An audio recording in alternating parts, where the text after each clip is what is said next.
بسم اللہ الرحمن الرحیم۔ السلام علیکم، کیسے ہیں آپ سب لوگ؟ میں امید کرتا ہوں آپ سب لوگ خیریت سے ہوں گے، ٹھیک ٹھاک ہوں گے۔ آج ہم ناول مداری کی ایک اور ایپیسوڈ پڑھنے جا رہے ہیں۔ شروع کرتے ہیں ناول مداری۔ نیلم نے کہا کہ چینج کر لو، مگر میں کیا بدلوں؟ سونی نے کہا کپڑے ہیں یہاں، تم نہا دھو کے انسان بن جاؤ۔ رئیس بولا ابے اس کی زبان تو کچھ زیادہ ہی چلنے لگی ہے، ہم کیا جانور نظر آ رہے ہیں اسے؟ گیسٹ روم میں مجھے اپنے سائز کے کپڑے بھی مل گئے۔ نہا دھو کے میں کھانے کی میز پر پہنچا تو رئیس وہاں پہلے سے ہی موجود تھا۔ سونی اسے نیلم کے گھر میں مہمان رہنے کی پرلطف اور سنسنی خیز سٹوری مزے لے لے کر سنا رہی تھی۔ میں نے خود کو بہت ہلکا پھلکا محسوس کیا، شاید یہ رئیس خانے کے ماحول سے نکل آنے کا نتیجہ تھا۔ ایک مدت سے ہم سب وہاں ایسے رہتے تھے جیسے وہ گھر کسی اور کا ہے جس میں ہم جیل سے فرار ہونے والے مجرموں نے قبضہ کر لیا ہے۔ ہم وہاں چھپ کے اور ڈر کے رہتے تھے، ایک مسلسل اعصاب پر سوار رہنے والے خوف کے آسیب میں جیتے تھے، اور حالات کے دباؤ میں زندگی کے حسن، رشتوں کی اچھائی اور پر امید خیالوں کی خوشی کو بھولنے لگے تھے۔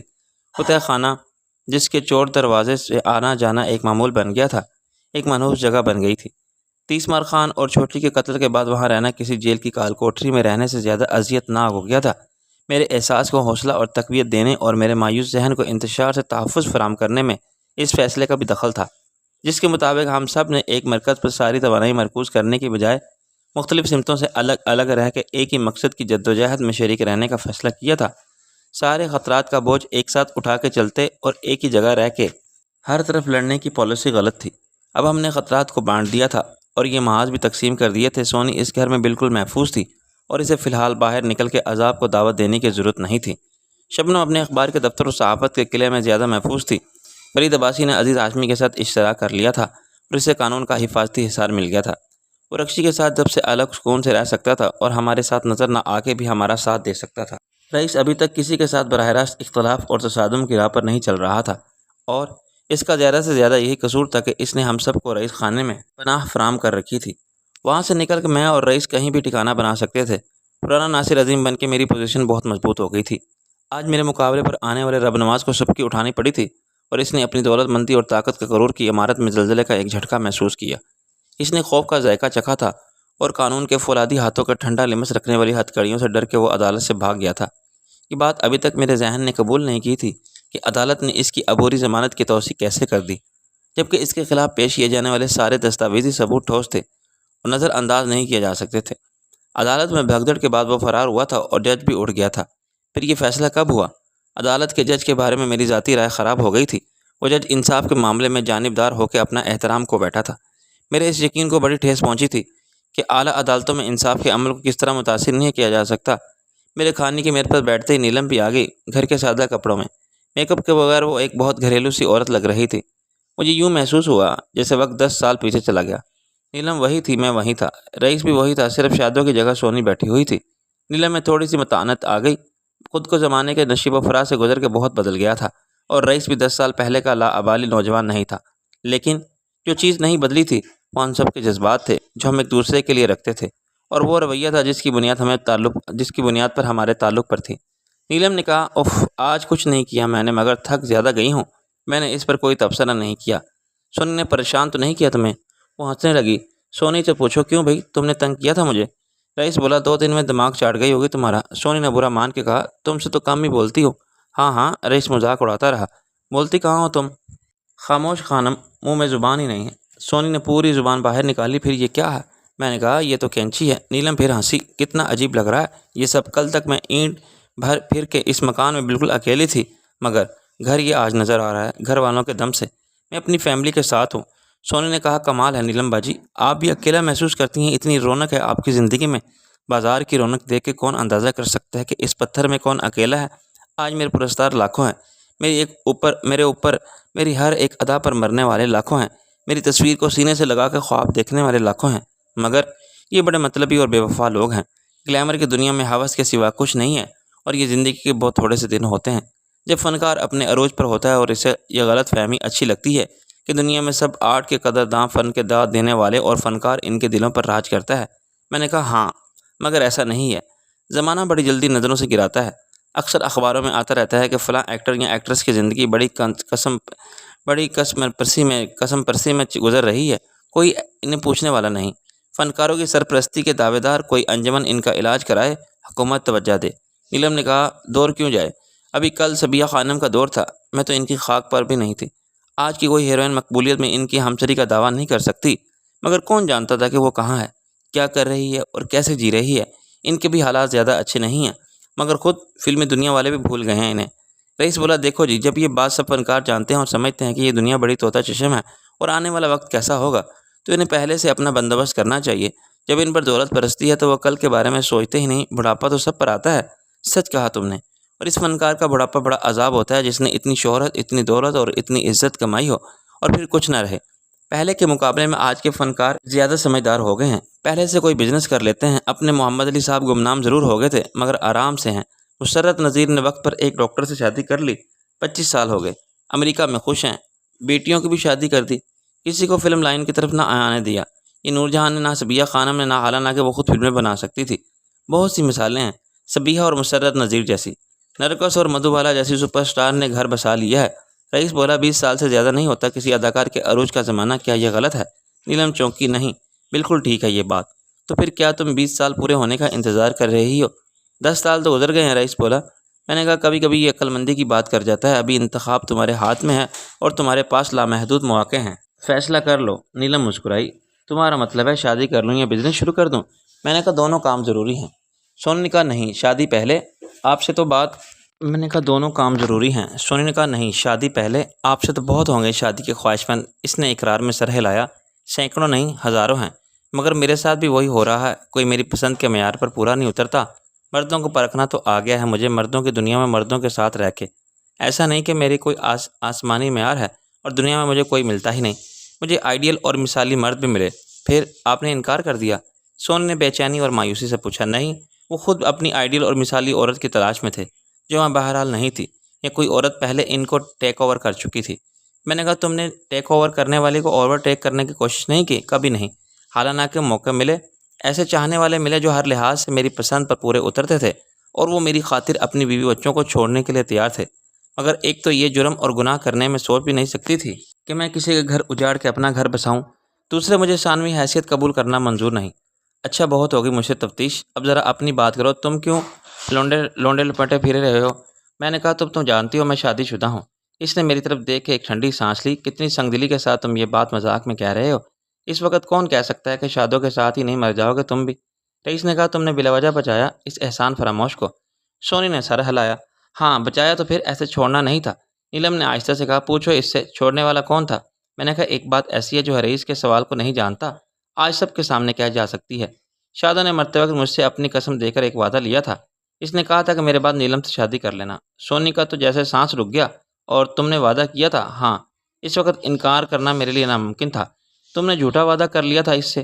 سونی دکھی ہونے لگی۔ یہی سمجھ لو؟ سونی نے کہا بڑے گناہ گار اور بیوقوف ہو تم۔ نیلم مسکرانے لگی۔ نہیں سونی، ناصر کا بہت مضبوط کردار ہے، عقل کے معاملے بھی اور جذباتی طور پر بھی، لیکن ہمارا معاملہ کچھ اور تھا اور دنیا کے سمجھ میں نہیں آ سکتا تھا۔ میں نے کہا ہاں، ایسا تو میں نے کبھی سوچا بھی نہیں تھا، حالانکہ دنیا میں سب سے زیادہ انحصار میں نیلم پر کرتا تھا، اتنا قریب کسی اور کے ساتھ نہیں تھا میں، لیکن یہ قربت اور یہ بھروسہ ایسا ہی تھا جیسے رئیس کے ساتھ تھا۔ میرا بھی خاندان ہوتا تو گھر میں کسی بہن کے ساتھ یا بھابھی کے ساتھ میں ایسا ہی محسوس کرتا۔ نیلم نے سر ہلایا۔ یہی بات تھی، خود میں نے جب ناصر کو دیکھا، یہ شادوں کے خیال میں گم سڑک پر چلتے چلتے اچانک میری گاڑی کے سامنے آ گیا تھا اور میں سمجھی یہ خودکشی کرنا چاہتا ہے۔ میں خود جذباتی طور پر بہت اپسیٹ تھی اور کچھ نشے میں بھی تھی، میں اسے بچا نہیں سکی، میں اسے ہاسپٹل لے گئی علاج کے لیے، یہ بات چھپی نہیں رہ سکتی تھی، ایک لمبا کیس بنا دیا اخبار والوں نے۔ میں نے کچھ لوگوں نے مجھے اکسایا کہ میں فائدہ اٹھاؤں، میں تو نیلم کو جانتا ہی نہیں تھا۔ نیلم ہنسی۔ ہاں، مجھے بڑی حیرت ہوئی اور غصہ بھی آیا تھا جب ناصر نے پہلے تو مجھے پہچانا نہیں۔ میں نے بتایا تو کہنے لگا کہ کون نیلم؟ میں نے کہا کہ میں فلموں کی مشہور ہیروئن ہوں، تو اس نے کہہ دیا کہ میں فلمیں دیکھتا ہی نہیں، تو مجھے کیا معلوم۔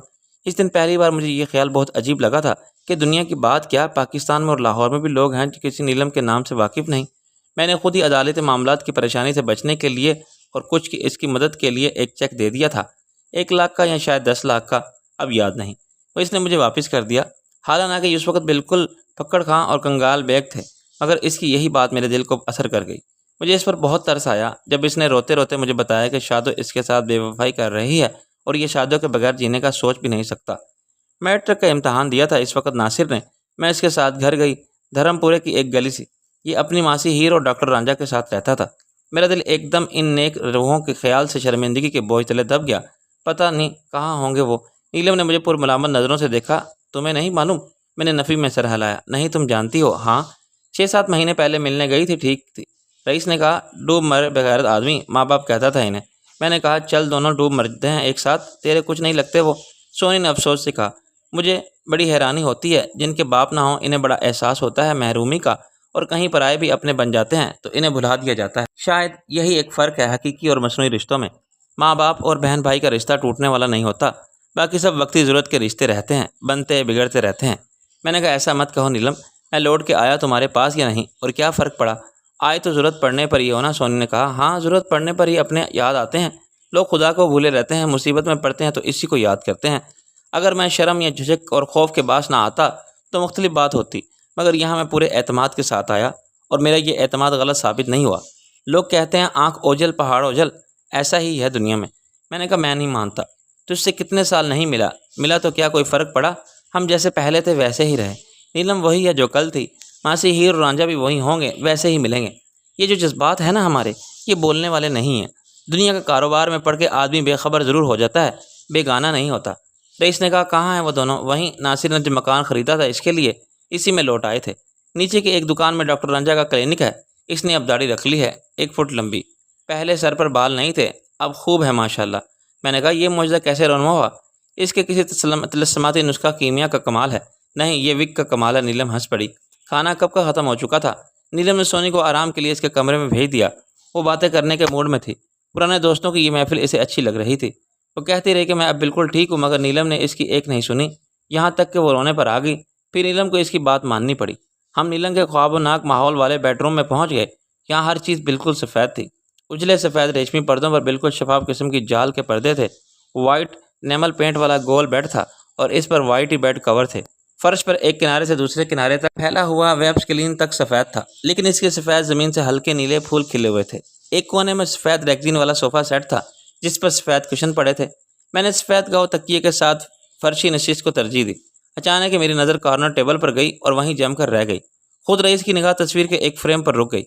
چاندی کے سفید فریم میں میرے ساتھ شادو کھڑی مسکرا رہی تھی، ایسے کہ اس کی مسکراہٹ زمان و مکان کی قیود سے آزاد لگتی تھی۔ وہ جیتی جاگتی شادو تھی، جو کل کی ساری یادوں کے ساتھ وہاں موجود تھی، ایسے کہ میں اس کے کرب کو محسوس کر سکتا تھا۔ اس کے لمس کی سنسنی خیزی، اس کے وجود کی خوشبو، اس کی آواز کا جادو، سب اچانک زندہ ہو گئے۔ میں نے کہا، یہ تصویر؟ نیلم نے کہا، تمہارے سامان میں تھی، تم دونوں نے اسٹوڈیو میں جا کے بنوائی تھی، کچھ یاد ہے؟ میں نے کہا، نہیں، اس میں تو وہ بہت صحت مند لگ رہی ہے، اور یہ لباس، ایسے کپڑے کب پہنے تھے اس نے؟ یہاں پتلون اوور کوٹ۔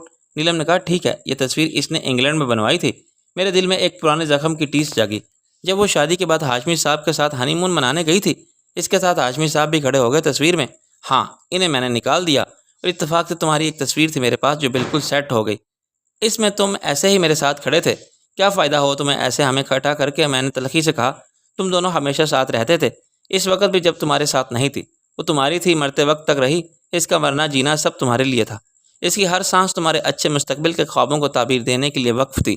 ایک فقیر کی بیٹی تھی وہ، مگر اس کا دل اتنا بڑا کہ اس میں سمندر سما جائے۔ محبت کس جذبے کا نام ہے، یہ اس نے جی کے اور مر کے دکھایا۔ وہ مجسم قربانی تھی، اس نے اپنا سب کچھ تمہارے نام کر دیا، سب تم پر قربان کر کے دکھا دیا۔ گھر چھوڑا تمہارے لیے، ساتھ چھوڑا تمہارے لیے، تمہیں مضبوط اور خوشحال بنانے کے لیے، تمہاری ترقی کے لیے۔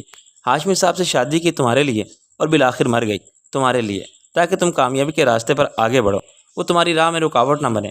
میں نے کہا، سچ کہا تم نے، میں اس کے لائق نہیں تھا، کچھ نہیں کیا میں نے اس کے لیے۔ آج میں جو ہوں اس کی وجہ سے ہوں، مگر وہ خود نہیں ہے۔ نیلم نے محسوس کیا کہ یاد ماضی میں ڈوب کے ہم سب پر افسردگی طاری ہو رہی ہے۔ اس نے بڑی ہوشیاری سے موضوع بدل دیا۔ پہلے یہ بتاؤ کہ چائے چلے گی یا کافی؟ میں نے کہا، اچھی چائے کافی کا موڈ نہیں۔ جاؤ سونی، ذرا کہہ دو کسی سے، اور اب ذرا تم مجھے یہ بتاؤ کہ تم نے آخر کیا سوچا ہے؟ میں نے کہا، مجھے کیا ضرورت ہے کچھ سوچنے کی، اتنے لوگ ہیں نا سوچنے والے۔ مجھے سونی نے سب بتا دیا ہے۔ آخر ایسے کب تک چلے گا ناصر، تم کس چکر میں پڑ گئے ہو؟ میں نے کہا، اسے تقدیر کا چکر کہتے ہیں، بکو مت۔ تقدیر آدمی خود بناتا بگاڑتا ہے۔ تمہاری کامیابی اتنی ہی قابل رشک تھی جتنی خود اپنے ہاتھوں تمہاری تباہی۔ اب جو ہونا تھا ہو گیا، غلطی سی ہو یا شامت اعمال کے بعد، تم اب شاہ عالم نہیں رہے، پھر ناصر عظیم ہو۔ سب کچھ وہی جو تمہارا تھا تمہارے پاس ہے، سوائے چندہ کے، سونی کے۔ صراط مستقیم سے بھٹکنے والے کو کچھ تو خمیازہ بھگتنا ہی پڑتا ہے اپنی نادانی کا، کچھ تو سزا ضرور ملتی ہے۔ میں نے نہیں مان دی تو کوئی سزا اسے، یہ تو اچھا ہی ہوا اس کی فطرت سامنے آ گئی۔ سونی نے کہا، کیا وہ کہتے ہیں ٹکے کی ہانڈی گئی، کتے کی ذات پہچانی گئی؟ میں نے غصے سے کہا، سوچ سمجھ کے بولا کرو سونی، تمہیں کیا معلوم چندہ کیا تھی؟ مجھے اس سے کیا کہ وہ کیا تھی، میں تو وہ کہہ رہی ہوں جو وہ جیسی ہے۔ میں نے کہا وہ ایسی نہیں ہے، غلط سمجھا ہے تم نے اسے۔ حد کرتے ہو تم بھی، جو کچھ وہ کر رہی ہے اس کے بعد۔ میں نے کہا شٹ اپ سونی، میں احسان ماندوں اس کا؟ اس نے مجھے اس وقت سہارا دیا جب میں تباہی اور مایوسی کے اندھے کنویں میں گرا ہوا تھا۔ اس گھر میں 10 سال گزارے ہیں میں نے اور کرنل خان کی بیٹی نے۔ نیلم نے پھر صورتحال کو سنبھالا۔ دیکھو یہ جذبات کے رشتے اور نیچے ہوتے رہتے ہیں، اصل بات ہے زندگی کا چلن۔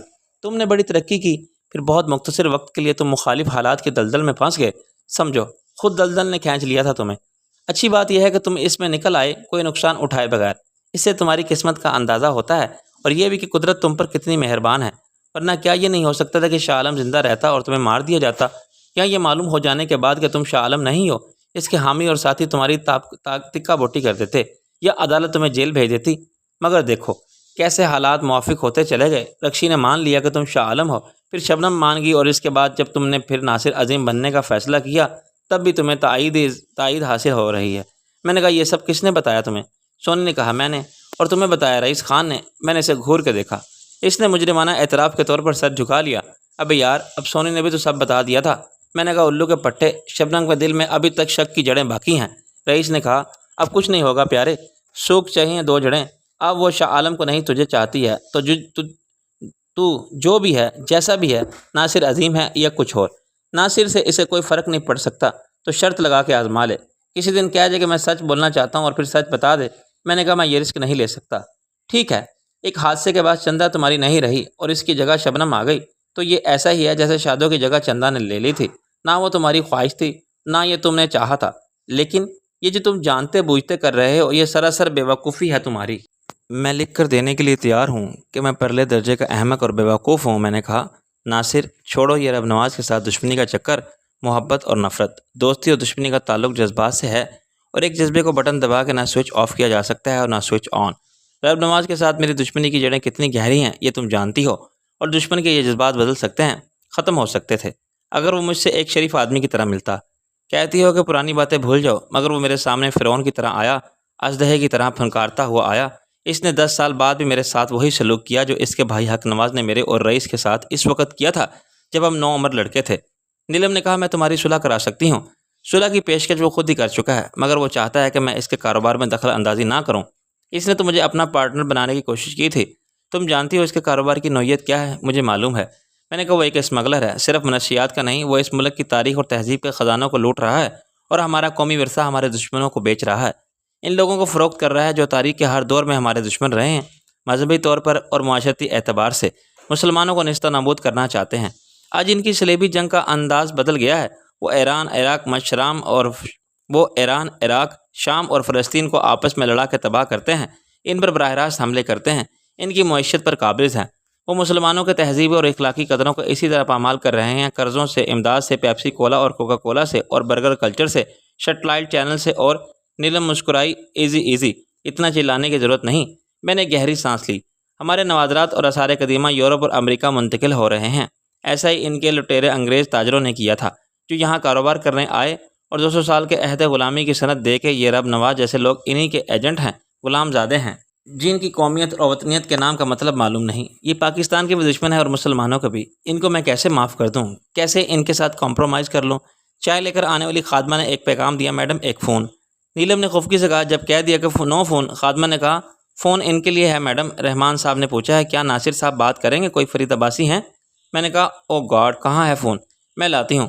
وہ گئی، ایک کارڈ لیس فون کا ریسیور اٹھا کے واپس آئی۔ فرید ہولڈ کیے ہوا تھا۔ میں نے کہا وکیل صاحب خیریت ہے؟ وہ بولا ابے خوشخبری ہے بہت بڑی۔ میں نے کہا تیرے منہ میں دیسی گھی شکر اور ولایتی شکر۔ وہ سالہ رب نواز 1 نمبر کا فراڈیا اور جھوٹا عدالت سے ہمارے سامنے بھاگا تھا، وہاں کہہ رہا تھا کہ میری ضمانت کی توثیق ہو گئی ہے۔ تو کیا ضمانت نہیں ہوئی تھی؟ ہاں، اسے فیملی نکال کے لے گئی تھی، پکا بندوبست کر کے آئے تھے وہ لوگ، اور سینہ زوری دیکھو چور کے بچے کی وہاں پہنچ گیا پریس کانفرنس میں پولیس اسٹیشن۔ اس کا تو سال ہے ڈر کیسا، مگر تجھے کس نے بتایا؟ اس جج کے ریڈر کا بھائی ہے، وہ بھی وکیل ہے، اس نے بتایا کہ جج نے ضمانت کی توثیق نہیں کی تھی۔ کر بھی کیسے سکتا تھا یار؟ اپیل ہو جاتی تو وہ کیا جواز پیش کرتا؟ فل بینچ میں چیف جسٹس کے سامنے جاتا ہے فیصلہ۔ میں نے کہا اب کہاں ہے وہ؟ روح پوش ہے، اس کے وکیل ضرور اپیل کریں گے، ڈویژن بینچ میں دوسرے جج ہوں گے۔ شبنم نے پوچھا تھا سوال کہ ضمانت کیا منظور ہوئی، تو کیسے جواب کو گول کر دیا گیا۔ میں نے رکشی کے ساتھ یہاں ہو کر یہاں رام کمپاؤنڈ میں عزیز اللہ ہاشمی بیرسٹر سے بات کرنے آیا ہوں۔ اگر وہ میرے ساتھ لیگل فرم بنانے پر راضی ہو گئے تو بڑا فائدہ ہوگا۔ ابھی تک وہ کسی کے ساتھ پارٹنرشپ میں تھے۔ AASVC ایڈس کا نام سنا ہے؟ ہاں، وہ تو بہت بڑی لا فرم تھی نہیں ہے۔ ایک پارٹنر تھے عزیز صاحب، دوسرا تھا عادل شاہ، مگر عادل شاہ نے ان کی شرافت سے ناجائز فائدہ اٹھایا اور عملاً فرم پر قابض ہو گیا۔ عزیز صاحب بہت دل شکستہ ہو کے الگ ہو گئے۔ سب جانتے ہیں کہ فرم کی گڈ ول انہی کے دم سے تھی۔ کچھ مالی مسائل بھی درپیش ہیں۔ انہیں میں نے کہا آپ سینئر پارٹنرز ہوں گے، 2/3 آپ کا 1/3 میرا، آفس وغیرہ کا انتظام میں کروں گا۔ انہوں نے کہا کہ پارٹنرشپ تو ہوگی 50-50 کی بنیاد پر، لیکن وہ کچھ معاملات میں اپنے تحفظات رکھتے ہیں، محتاط ہیں۔ ایک بار دھوکہ کھا کے تم کہاں ہو؟ ہم بڑی محفوظ جگہ پر ہیں سونی کے ساتھ۔ ٹھیک ہے، ابھی باہر آنے کی ضرورت نہیں، شام تک ہم آ جائیں گے ادھر ہی۔ یار یہ تو بڑی زیادتی ہوگی اگر ہم سب، یار میں سمجھتا ہوں یہ بات وہاں صرف سونی کو رہنا چاہیے، تجھے بھی نہیں۔ ایک جگہ میں نے دیکھی تھی، ایک رئیس نے دیکھی تھی، کیا اس نے بتایا نہیں؟ دوسری باتوں میں خیال نہیں رہا ہوگا۔ میں نے کہا فون پر میری یک طرفہ گفتگو سے بھی سب نے اندازہ کر لیا تھا کہ فرید عباسی نے فون پر کیا اہم خبر سنائی ہے۔ فون رکھ کے میں نے رئیس کے ہاتھ پر ہاتھ مارا، نعرہ کلکلی۔ رئیس نے فوراً منہ پھاڑ کر منہ پر ہاتھ رکھ کے گدڑوں جیسی آواز نکالی۔ نیلم اور سونی کو جتنی حیرانی ہوئی، اس سے زیادہ ہنسی آئی۔ یہ کیا ہے؟ یہ فتح کا ترانہ ہے۔ عدالت نے رب نواز کی پہلی شکست پر مہر تصدیق لگا دی ہے۔ میں نے کہا اب اسے لگیں گی ہتھکڑیاں، پھر وہ جائے گا جیل۔ رئیس بولا۔ میں نے کہا اس کے بعد عدالت میں پیشی ہوگی 30 مال خان اور چوٹھی کے قاتل کی۔ جو چپ رہے گی زبان خنجر لہو پکارے گا آستین کا، پھر ایک دن اسے پھانسی ہوگی۔ سلو ڈاؤن، آہستہ چلو، خرگوش کی طرح چھلانگیں مت مارو۔ نیلم نے کہا ایسا نہ ہو تو توقعات کا یہ شیش محل ایک پتھر سے بکھر جائے۔ حقیقت صرف خواہش کا نام نہیں ہے، تم تو فلسفہ بولنے لگی ہو۔ میں نے کہا مجھے معلوم ہے کہ تم بہت ضدی ہو، وہی کرو گے جو دل میں آئے گا۔ پھر بھی مشورہ دینا تو دوستوں کا فرض ہے۔ میں یہ نہیں کہتی کہ تم جو کر رہے ہو وہ غلط ہے، لیکن اس دنیا میں کچھ اور لوگ بھی ہیں جن کی زندگی کے ساتھ تمہاری زندگی جڑی ہوئی ہے، اور بھی غم ہے زمانے میں محبت اور نفرت کے سوا تم کو دنیا میں بہت کچھ کرنا ہے۔ رائٹ، کیا تمہیں معلوم ہے کہ بالآخر میرا یتیم خانی کی تعمیر کا خواب پورا ہونے کا وقت آ گیا ہے؟ میں نے کہا میں اپنا بزنس ہی سنبھالوں گا۔ وہ بولی مجھے بڑی خوشی ہوگی اگر میں تمہارے کسی کام آ سکوں۔ میں نے کہا آفر سے پہلے تھینک یو، میں جانتا ہوں کہ اب تم کیا فرمائش کرو گی، لیکن یہ ممکن نہیں، میں یہ نہیں رہوں گا، نیور، یہ بات تو بھول جاؤ تم۔ وہ بات مایوس ہوئی۔ تم کہیں تو رہو گے نا، یہاں کیا کمی ہے جگہ کی؟ اچھا تو یہ ویرانہ بھی آباد ہو جاتا۔ میں نے کہا ہم الو ہیں، جہاں بولتے ہیں وہ آباد گھر ویرانے ہو جاتے ہیں۔ رئیس نے کوئی جگہ دیکھی رکھی ہے؟ رئیس نے سر ہلایا۔ ہاں ہم آتے رہیں گے، سونی ہماری ضمانت کے طور پر یہاں رہے گی، فی الحال اسے قید میں ہی رہنا چاہیے۔ ہم سیکیورٹی رسک ہے، جہاں جاتے ہیں خطرات کو ساتھ لے جاتے ہیں، ورنہ وہ ہمیں تلاش کر لیتے ہیں۔ ہم شام تک باتیں کرتے رہے، گزرے ہوئے وقت کی، آنے والے وقت کی، وقت جس نے ہمیں خواب دیے وقت، اور جس نے ان کی تعبیروں کو پچھتاوا بنا دیا۔ شام ہوئی تو ملازموں نے ایک بہت خوبصورت جنت کے ٹکڑے جیسے باغ میں چائے لگا دی۔ سونی وہاں ایک صوفہ پر بیٹھی بیڈ پر جھول رہی تھی اور بچوں کی طرح خوش ہوتی رہی۔ ہم رئیس کو چھیڑتے رہے، اس کے سارے اسے یاد دلاتے رہے۔ کیا پسند تھی اس کی، ایک سے ایک ہیوی ویٹ چیمپئن، 200 پاؤنڈ وزن کے بغیر تو عاشقی کے لیے کوالیفائڈ ہی نہیں کرتی تھی کوئی۔ کہتا تھا کہ لڑکی ہونی چاہیے تو 2 in 1، جیسے صوفہ کم بیڈ ہوتا ہے ایسے بیوی کم صوفہ یا ملٹی فارم بیوی ہونی چاہیے، گدے کا مزہ آئے۔ رئیس شرمندگی سے دانت نکالتا رہا۔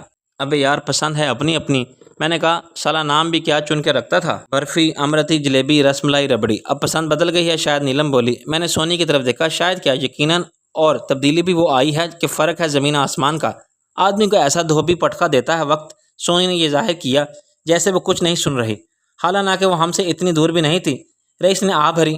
سچ کہتا ہے تو پیارے، دیکھ لے رئیس خان کے سب شوق بھی کہاں رہنے، ورنہ اپنے مرغے لڑتے تھے، دھوم ہوتی تھی کراچی سے لنڈی تک، ملک تک۔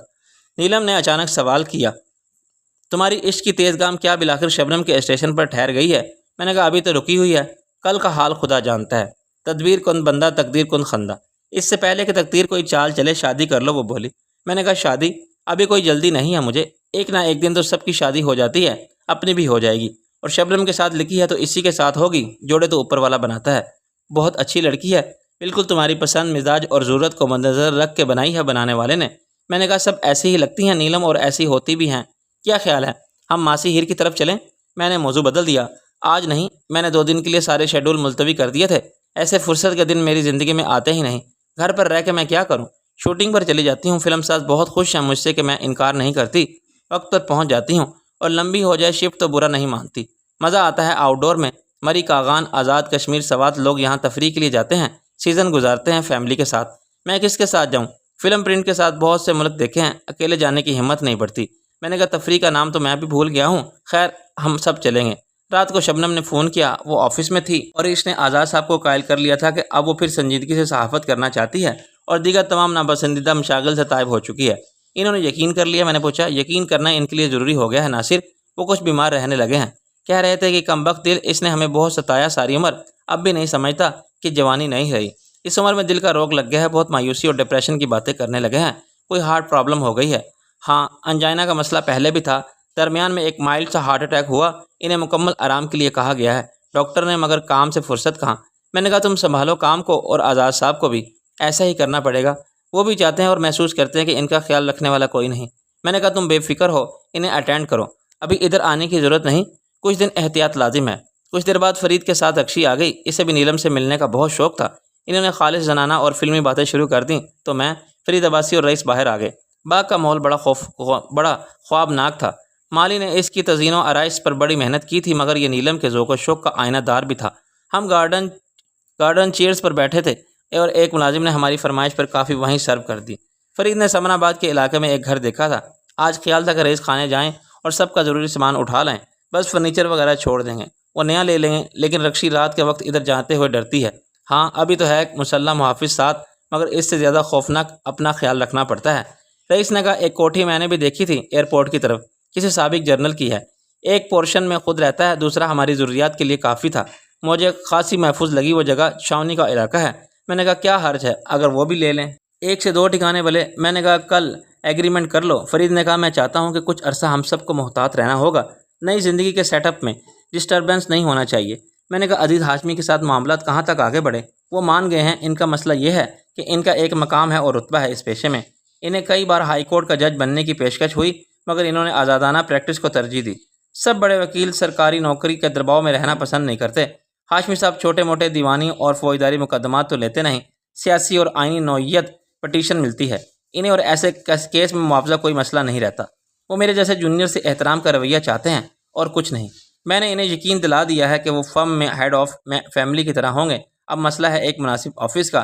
ایک آفس ہے مال پر، ہائی کورٹ کے سامنے رینکن اینڈ کمپنی گلی میں، ایک عمارت کا پورا فرسٹ فلور ہے، نیچے دکانیں ہیں، اوپر ایک اخبار کا دفتر ہے اور چند دوسرے وکیلوں کے آفس۔ اس سے اچھی جگہ کیا ہوتی ہے؟ میں نے کہا۔ وہ بولا یار کرایہ بہت مانگ رہا ہے لینڈ لارڈ۔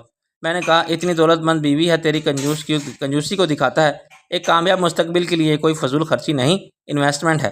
ایک صحیح معنوں میں بڑی لیگل فرم لکشمی چوک کے فلمی دفاتر والی بلڈنگ میں نہیں ہو سکتی۔ اچانک دروازے کی طرف سے گارڈ چلانے کی آواز آئی، اس کا کسی سے جھگڑا ہو رہا تھا، ایسی بدماشی سے کوئی اندر نہیں جا سکتا تھا۔ وہ بدماش کس کو بولا ہے تو جانتا نہیں؟ جواب میں کسی نے اسے گالی دی۔ گالی مت دو، تم جو بھی ہو، میڈم نے کہا کہ وہ کسی سے ملنا نہیں چاہتی، ابھی تو گورنر بھی نہیں مل سکتا ان سے۔ تو نے بتایا نہیں انہیں ہمارا نام؟ کسی نے فنکار کے کہا تو ہم سب ایک ساتھ چونکے، کیونکہ یہ آواز کسی اور کی نہیں، ملک رب نواز کی تھی۔ بتایا تھا جناب۔ رب نواز دھاڑنے لگا، اس 2 ٹکے کے رنڈی کی یہ مجال؟ رب نواز کے لہجے میں صاف پتہ چلتا تھا کہ وہ نشے میں ہے، وہ ہم سے ملنے سے انکار کرتی ہے ملک رب نواز سے۔ ملک صاحب آپ ہوش میں نہیں ہو، گیٹ کیپر نے کہا۔ ملک رب نواز نے چیخ کے کہا، اوے کیا دیکھ رہا ہے، گیٹ توڑ دے، اس بھونکنے والے کتے کو اڑا دے۔ میں نے دوڑ کے اندر نیلم کو بتایا، وہ رکشی اور سونی کے ساتھ ایئر کنڈیشن کمرے میں بیٹھی باتیں کر رہی تھی، انہیں باہر کی خبر نہ تھی۔ نیلم میرے ساتھ باہر تک آئی، اس کا سیکٹری جا چکا تھا، میں نے اسے آگے جانے سے روک دیا۔ تم پولیس کو فون کرو، کسی بڑے افسر سے کہو تاکہ پولیس فوراً آئے، یہیں گرفتار کر لے اسے۔ نیلم نے کہا ٹیک اٹ ایزی، وہ اندر نہیں آ سکتا۔ ایک ملازم نے اسے فون لا کے دے دیا۔ باہر ملک رب نواز گالیاں اور دھمکیاں دے رہا تھا اور سیکیورٹی گارڈ نے اس پر واضح کر دیا تھا کہ کسی نے زبردستی اندر گھسنے کی کوشش کی تو وہ گولی مار دے گا۔ وہ ایک مشہور سیکیورٹی کمپنی کا لائسنس یافتہ گارڈ تھا۔ نیلم نمبر ملا رہی تھی کہ پہلا فائر ہوا۔ صورتحال یکلخت خطرناک اور سنگین ہو گئی تھی، ایسا لگتا تھا کہ شراب کے نشے میں رب نواز کو اپنے غصے پر قابو نہ رہا اور اس نے سیکیورٹی گارڈ کو گولی مار دی۔ گارڈ صرف اپنی ڈیوٹی پوری کر رہا تھا، اسے دروازے پر اسی لیے کھڑا کیا گیا تھا کہ وہ وقت نہ وقت ہر شخص کو اندر نہ جانے دے۔ کسی کا گھر بھی شارع عام نہیں ہوتا کہ جس کا دل چاہے بلا روک ٹوک اندر پہنچ جائے، لیکن بدقسمتی سے رب نواز جیسے ہزاروں تھے جو نیلم کو بھی شارع عام سمجھتے تھے، اس لیے کہ وہ کسی کی بیوی، بہن یا بیٹی نہیں، ایک ایکٹریس تھی۔ نیلم کے لیے اس کی کوٹھی اتنی ہی پرائیویٹ جگہ تھی جتنی ملک رب نواز کے لیے اس کی کوٹھی، مگر وہ اس گھر نہیں کوٹھا سمجھتا تھا، تو یہ اس کے مزاج کی فرونیت، فیوڈل سوچ اور بدکرداری کا تصور تھا۔ رئیس میرے ساتھ ہی گھبرا کے اٹھا، سونی تم جاؤ اندر۔ کیوں، تم کیا کرو گے باہر جا کے؟ وہ بولی رئیس دھاڑا، بکواس بند کرو اور جاؤ، اور سونی کو اندر دھکیل دیا۔ میں نے کہا لگتا ہے اس نے بیچارے گارڈ کو مار دیا ہے، میں دیکھتا ہوں۔ رئیس نے میرا بازو پکڑ لیا، کیا دیکھتا ہے، تو باہر جائے گا؟ میں نے کہا نہیں یار، ایسی بیوقوفی نہیں کر سکتا میں کرنے ہی نہیں دوں گا۔ وہ بولا نیلم بدحواسی میں سیدھی ہماری طرف آئی۔ یہ کیا ہے؟ کس نے فائر کیا ہے؟ یہ کیسا شور ہو رہا ہے؟ میں نے نرمی سے کہا ایسی کوئی بات نہیں۔ بات کیسے نہیں؟ یہ تو رب نواز ہے، اس کا آواز، وہ کیا چاہتا ہے، کیوں شور کر رہا ہے؟ نیلم نروس تھی۔ وہ غالباً نشے میں ادھر آ گیا ہے تم سے ملنے۔ نیلم نے تیز لہجے میں کہا۔ مجھ سے ملنے کیوں؟ میں اس سے نہیں مل سکتی۔ کیا سمجھتا ہے وہ مجھے؟ میں نے اسے شانے پر ہاتھ رکھ کے تسلی دی۔ ٹیک اٹ ایزی، تمہارے گارڈ نے اسے اندر نہیں آنے دیا اور گولی چلا دی اس نے۔ میں پولیس کو بلاتی ہوں۔ بانو خالہ میرا موبائل فون لائیے۔ نیلم چلانے لگی۔ میں نے کہا نیلم ابھی پولیس کو بلانے کی کیا ضرورت ہے؟ تم رب نواز کو اندر بلا لو، اس سے پوچھو کہ وہ کیا چاہتا ہے، یہاں کیوں آیا ہے۔ اسے سمجھاؤ کہ قانون کی نظر میں اس کی حیثیت ایک مفرور مجرم کی ہے، اور اگر تم نے پولیس کو اطلاع کر دی تو اسے ہتھکڑی ڈال کے لے جائیں گے۔ وہ سمجھ جائیں تو اچھا ہے۔ رئیس نے بھی سر ہلایا۔ ہاں جی، وہ ہوش میں نہیں ہے، کسی طرح اسے ٹال دو ورنہ آپ کی بدنامی خامخواہ ہوگی۔ ہو چکی میری جتنی بدنامی ہونی تھی، اس میں کسی بدنامی سے نہیں ڈرتی اور نہ کسی بدنام کرنے والے سے ڈرتی ہوں۔ وہ سخت مشتعل ہو رہی تھی۔ میں نے کہا نہیں نیلم، بات بڑھانے کے کوئی فائدہ نہیں۔ رئیس نے کہا میرا خیال ہے کہ اس نے چوکیدار کو دہشت زدہ کرنے کی کوشش کی تھی، کوئی نقصان نہیں ہوا۔ گارڈ پروفیشنل آدمی ہے، خود کار اسلحہ ہے اس کے پاس، اس کو کمپنی نے اختیار دے رکھا ہے کہ کوئی حملہ آور زبردستی اندر گھسنے کی کوشش کرے تو اسے شوٹ کر دے، اس کا کچھ بھی نہیں بگڑے گا، کمپنی اسے بچا لے گی۔ میں نے کہا ان کی بحث چل رہی ہے، ہم اندر جاتے ہیں، تم کسی ملازم کو بھیجو یا انٹر کام پر گارڈ سے کہو کہ رب نواز کو اندر آنے دے، اس کے ساتھ اور کوئی نہیں آئے گا اور وہ اسلحہ بھی ساتھ نہیں لائے گا۔ اچھا میں بات کرتی ہوں، تم بھی آ جاؤ اندر، وہ بولی۔ لاؤنج کے انٹر کام پر نیلم نے گارڈ سے بات کی۔ گارڈ یہ کیا ہنگامہ ہو رہا ہے آدھی رات کو؟ گارڈ کی آواز آئی۔ یہ کوئی ملک رب نواز ہے میڈم، آپ سے ملنا چاہتے ہیں۔ زبردستی اندر آنے کی کوشش کی انہوں نے، ان کے ساتھ 4 مسلح بندے ہیں، ایک نے فائر بھی کیا تھا۔ میں نے سب کو روک رکھا ہے، بول دیا ہے کہ کوئی آگے آیا تو مارا جائے گا۔ میرے اشارے پر نیلم نے کہا کہاں ہے ملک رب نواز صاحب؟ ادھر ہی ہیں میڈم۔ میں نے کہا کہ اپنے بندوں کو ہٹا دو ادھر گیٹ پر سے، تو میں میڈم سے بات کر کے دیکھتا ہوں، لیکن ایسے نہیں، سب کو نشانے پر لیا ہوا ہے میں نے۔ آپ فکر مت کرو میڈم، اپنی لاش پر سے گزر کے ہی اندر آ سکتا ہے۔ اپنی ایک لاش گرے گی تو ان کی 5 لاشیں ایک ہی ساتھ گریں گی۔ فون پر بات کراؤ میری رب نواز سے۔ ٹھیک ہے میڈم، جیسا آپ کا حکم۔ چند سیکنڈ کے بعد رب نواز کی آواز آئی تو اس کا لہجہ بدل چکا تھا۔ کیا حال ہے آپ کا مس؟ نیلم ہم تو آئے تھے آپ سے ملنے، اس وقت خیریت تو ہے نا ملک صاحب؟ اور جی سب خیریت ہے، بس آج بہت دن بعد آپ کو دیکھا تو پرانی یادیں تازہ ہو گئیں، ہم نے سوچا آپ سے مل لیں۔ بڑی مہربانی آپ کی، لیکن آپ کو اس طرح مسلح ہو کے اور اتنے لوگوں کے ساتھ آنے کی کیا ضرورت تھی؟ ملک نے کہا وہ تو ہم ایسے ہی پھرتے ہیں آج کل، دشمن بہت ہو گئے ہیں اپنے، باڈی گارڈ ساتھ رہتے ہیں ہر وقت۔ میرے گھر میں خطرے کی کوئی بات نہیں، اپنا اسلحہ اور باڈی گارڈ باہر چھوڑ کے تشریف لائیں پلیز، ورنہ یہ سیکیورٹی گارڈ بہت سخت آدمی ہے، میری بھی نہیں سنے گا۔ اسے کمپنی کی طرف سے جو احکامات ہیں یہ انہی پر عمل کرتا ہے اور یہ میرا ملازم نہیں ہے، نیلم نے کہا۔ شاید رب نواز نے کچھ سبکی محسوس کی۔ گارڈ اس لیے تو نہیں ہوتے کہ خاندانی اور معزز لوگوں کے ساتھ بھی ایسا سلوک کریں۔ نیلم نے اس کی بات کاٹ دی۔ آئی ایم سوری، لیکن آپ بھی سمجھنے کی کوشش کریں، یہ کمپنی کی ٹریننگ اور ہدایات ہیں۔ اچھا جی، بعد میں نمٹ لیں گے ہم کمپنی سے بھی، یہ تو کوئی طریقہ نہ ہوا، اس نے بڑبڑانے کے انداز میں کہا۔ میں نے اور رئیس نے ساری گفتگو سنی تھی۔ ملک کی آواز میں کچھ بھاری پن تھا اور اپنی بے عزتی پر اس کا لہجہ غرانے والا ہو گیا تھا۔ وہ نشے میں نہ ہوتا تو اپنی بے بسی اور جھنجھلاہٹ کو بھی عیاری سے فراغ دلانا شائستگی میں چھپا لیتا، مگر نشے میں آدمی مصلحت کی منافقت پر اختیار کھو دیتا ہے۔ آخر یہ کیوں آیا ہے یہاں؟ نیلم کچھ خوف زدہ ہو گئی۔ میں نے کہا وہ میری وجہ سے آیا ہوگا، شاید اسے یہ بھی اپنی توہین لگی ہوگی کہ تم اس کے ساتھ پرانے تعلق کو نظر انداز کرتے ہوئے اس کے دشمن کو اپنے ساتھ لے آئی۔ اور دشمن بھی کون؟ یتیم خانے کا ایک لاوارث شخص جس کی اوقات اس کے گھر کے ملازموں جیسی بھی نہ تھی۔ میں کیا کہوں اسے؟ میں نے کہا اتنا گھبرانے کی کون سی بات ہے، وقت سب کے لیے بہت بدل گیا ہے نیلم۔ رئیس نے بھی کہا تمہارا وہ کیا بگاڑ سکتا ہے؟ میں ڈرتی تو نہیں، وہ بولی، صرف یہ چاہتی ہوں کہ وہ یہ بھی سمجھے کہ نہ میں وہ کل والی نیلم ہوں، نہ وہ ناصر عظیم اور رئیس ہے۔ یہ بات اسے سمجھاؤ، ڈپلومیسی سے کام لو اور اسے عزت کے ساتھ رخصت کر دو۔ رئیس نے کہا ابے یار، نیلم فون کرے گے پولیس کو، سارا جھگڑا ہی ختم، ملک صاحب کا نشہ اترے گا تھانے میں۔ میں نے اس کی مخالفت کی، نہیں یار، نیلم کو ہمارے لیے اس سے بگاڑ کے کیا ملے گا، خام خواہ کی پریشانی۔ بانو خالہ کے اندر جھانک کے کہا بیٹی وہ بیٹھا ہے ڈرائنگ روم میں موا شرابی، کہو تو میں جا کے اس کی خبر لوں۔ نہیں خالہ میں آتی ہوں، نیلم نے کہا۔ میں نے کہا تمہارے لیے اچھا موقع ہے اس کو oblige کرنے کا، اسے احساس دلا دینا کہ صرف پرانے تعلق کا لحاظ کرتے ہوئے تم پولیس کو نہیں بلا رہی ہو، اور وہ بے قابو ہو گیا تو؟ میں نے کہا ہم دیکھتے رہیں گے یہاں سے، ایسی کوئی بات نہیں ہوگی۔ کیوں نہ میں اس کی بیوی کو بلا لوں اور وہ آ کے اپنے شوہر کو لے جائے یہاں سے اور پٹا ڈال کے رکھے۔ پٹا نہیں، دوپٹہ۔ میں نے ہنس کے کہا ویسے ترکیب اچھی ہے۔ ڈرائنگ روم سے ملحق کھانے کا کمرہ تھا جس کو شیشے کے بڑے بڑے سلائڈ کرنے والے دروازے جدا کرتے تھے۔ ان دروازوں کے سامنے پردے تھے، چنانچہ ہم عام طور پر ڈرائنگ روم اور ڈائننگ روم الگ ہی رہتے تھے۔ ڈائننگ روم کے مہمان کھانے کی میز تک جانا چاہیں تو ایک بٹن دبا کے شیشے کی دیوار ہٹائی جا سکتی تھی۔ میں رئیس کے ساتھ اسی شیشے کی دیوار کے پیچھے موجود رہا۔ اس کا ایک حصہ تھوڑا سا ہٹا دیا گیا تھا، مگر سامنے پردے پڑے ہونے سے اس کا اندازہ نہیں ہوتا تھا۔ دوسرے حصے کا پردہ ہٹا تو مگر پیچھے اندھیرا تھا، چنانچہ ہم ملک کو دیکھ بھی سکتے تھے اور اس کی آواز بھی صاف سن سکتے تھے۔ مگر اسے یہ بات معلوم نہیں ہو سکتی تھی۔ وہ ہمیشہ کی طرح لٹھے کے کلف لگے شلوار سوٹ اور سیاہ واسکٹ میں تھا۔ وہ شاید جب گھر سے نکلتا تھا سوٹ بدل لیتا تھا۔ کپڑوں کے بے داغ سفیدی، استری کی دھار اور کلف کا کرارا پن دیکھ کے ایسا ہی لگتا تھا، مگر اس وقت کپڑے پر شکن تھے اور ان پر داغ بھی نظر آ رہے تھے جو مجھے نہ جانے کیوں شراب کے لگے۔ وہ صوفے پر آگے کھسک کر دونوں پاؤں پھیلائے نیم دراز تھا اور منہ میں سگریٹ دبائے چھت کو گھور رہا تھا۔ نیلم کو دیکھ کر اس نے خود کو اوپن کھینچا اور مسکرایا۔ سگریٹ کا ایک کش لے کر اس نے دھواں اوپر چھوڑا۔ خیر ہوئے جناب کی، بڑا انتظار کرایا۔ نیلم اسے کچھ فاصلے پر بیٹھ گئی۔ جب آپ آئے ہیں تو میں کھانا کھا رہی تھی۔ اس نے بے یقینی کی مسکراہٹ کے ساتھ گھڑی دیکھی۔ یہ کون سا کھانے کا ٹائم ہے جی؟ نیلم نے ناگواری سے کہا، میں کسی دفتر میں کام نہیں کرتی کہ میرے لنچ اور ڈنر کا وقت مقرر ہو۔ فلموں کی شوٹنگ میں بعض اوقات کھانے کی مہلت نہیں ملتی۔ اس نے سر ہلایا۔ آہو جی، اب تو خیر سے آپ بڑی مصروف ہیں، ہم جیسے چاہنے والوں کے لیے ٹائم بھی نہیں ہوگا آپ کے پاس۔ نیلم نے متانت سے کہا، یہ صحیح ہے، میرے پاس بالکل ٹائم نہیں ہے اور گھر پر تو میں کسی سے بھی نہیں ملتی۔ وہ ہنسا، تو یہ سارے کار والے بندے کہاں ملتے ہیں؟ کون کار والے؟ جی وہی تقسیم کار، ہدایت کار، فن کار، ان سے میرا سیکٹری عبد الرحمن معاملات طے کرتا ہے، لیکن دن کے اوقات میں۔ آپ سے بھی گزارش ہے جب تشریف لائیں تو عبد الرحمن سے اپارٹمنٹ لے کے آئیں اگر کوئی کام ہو تو۔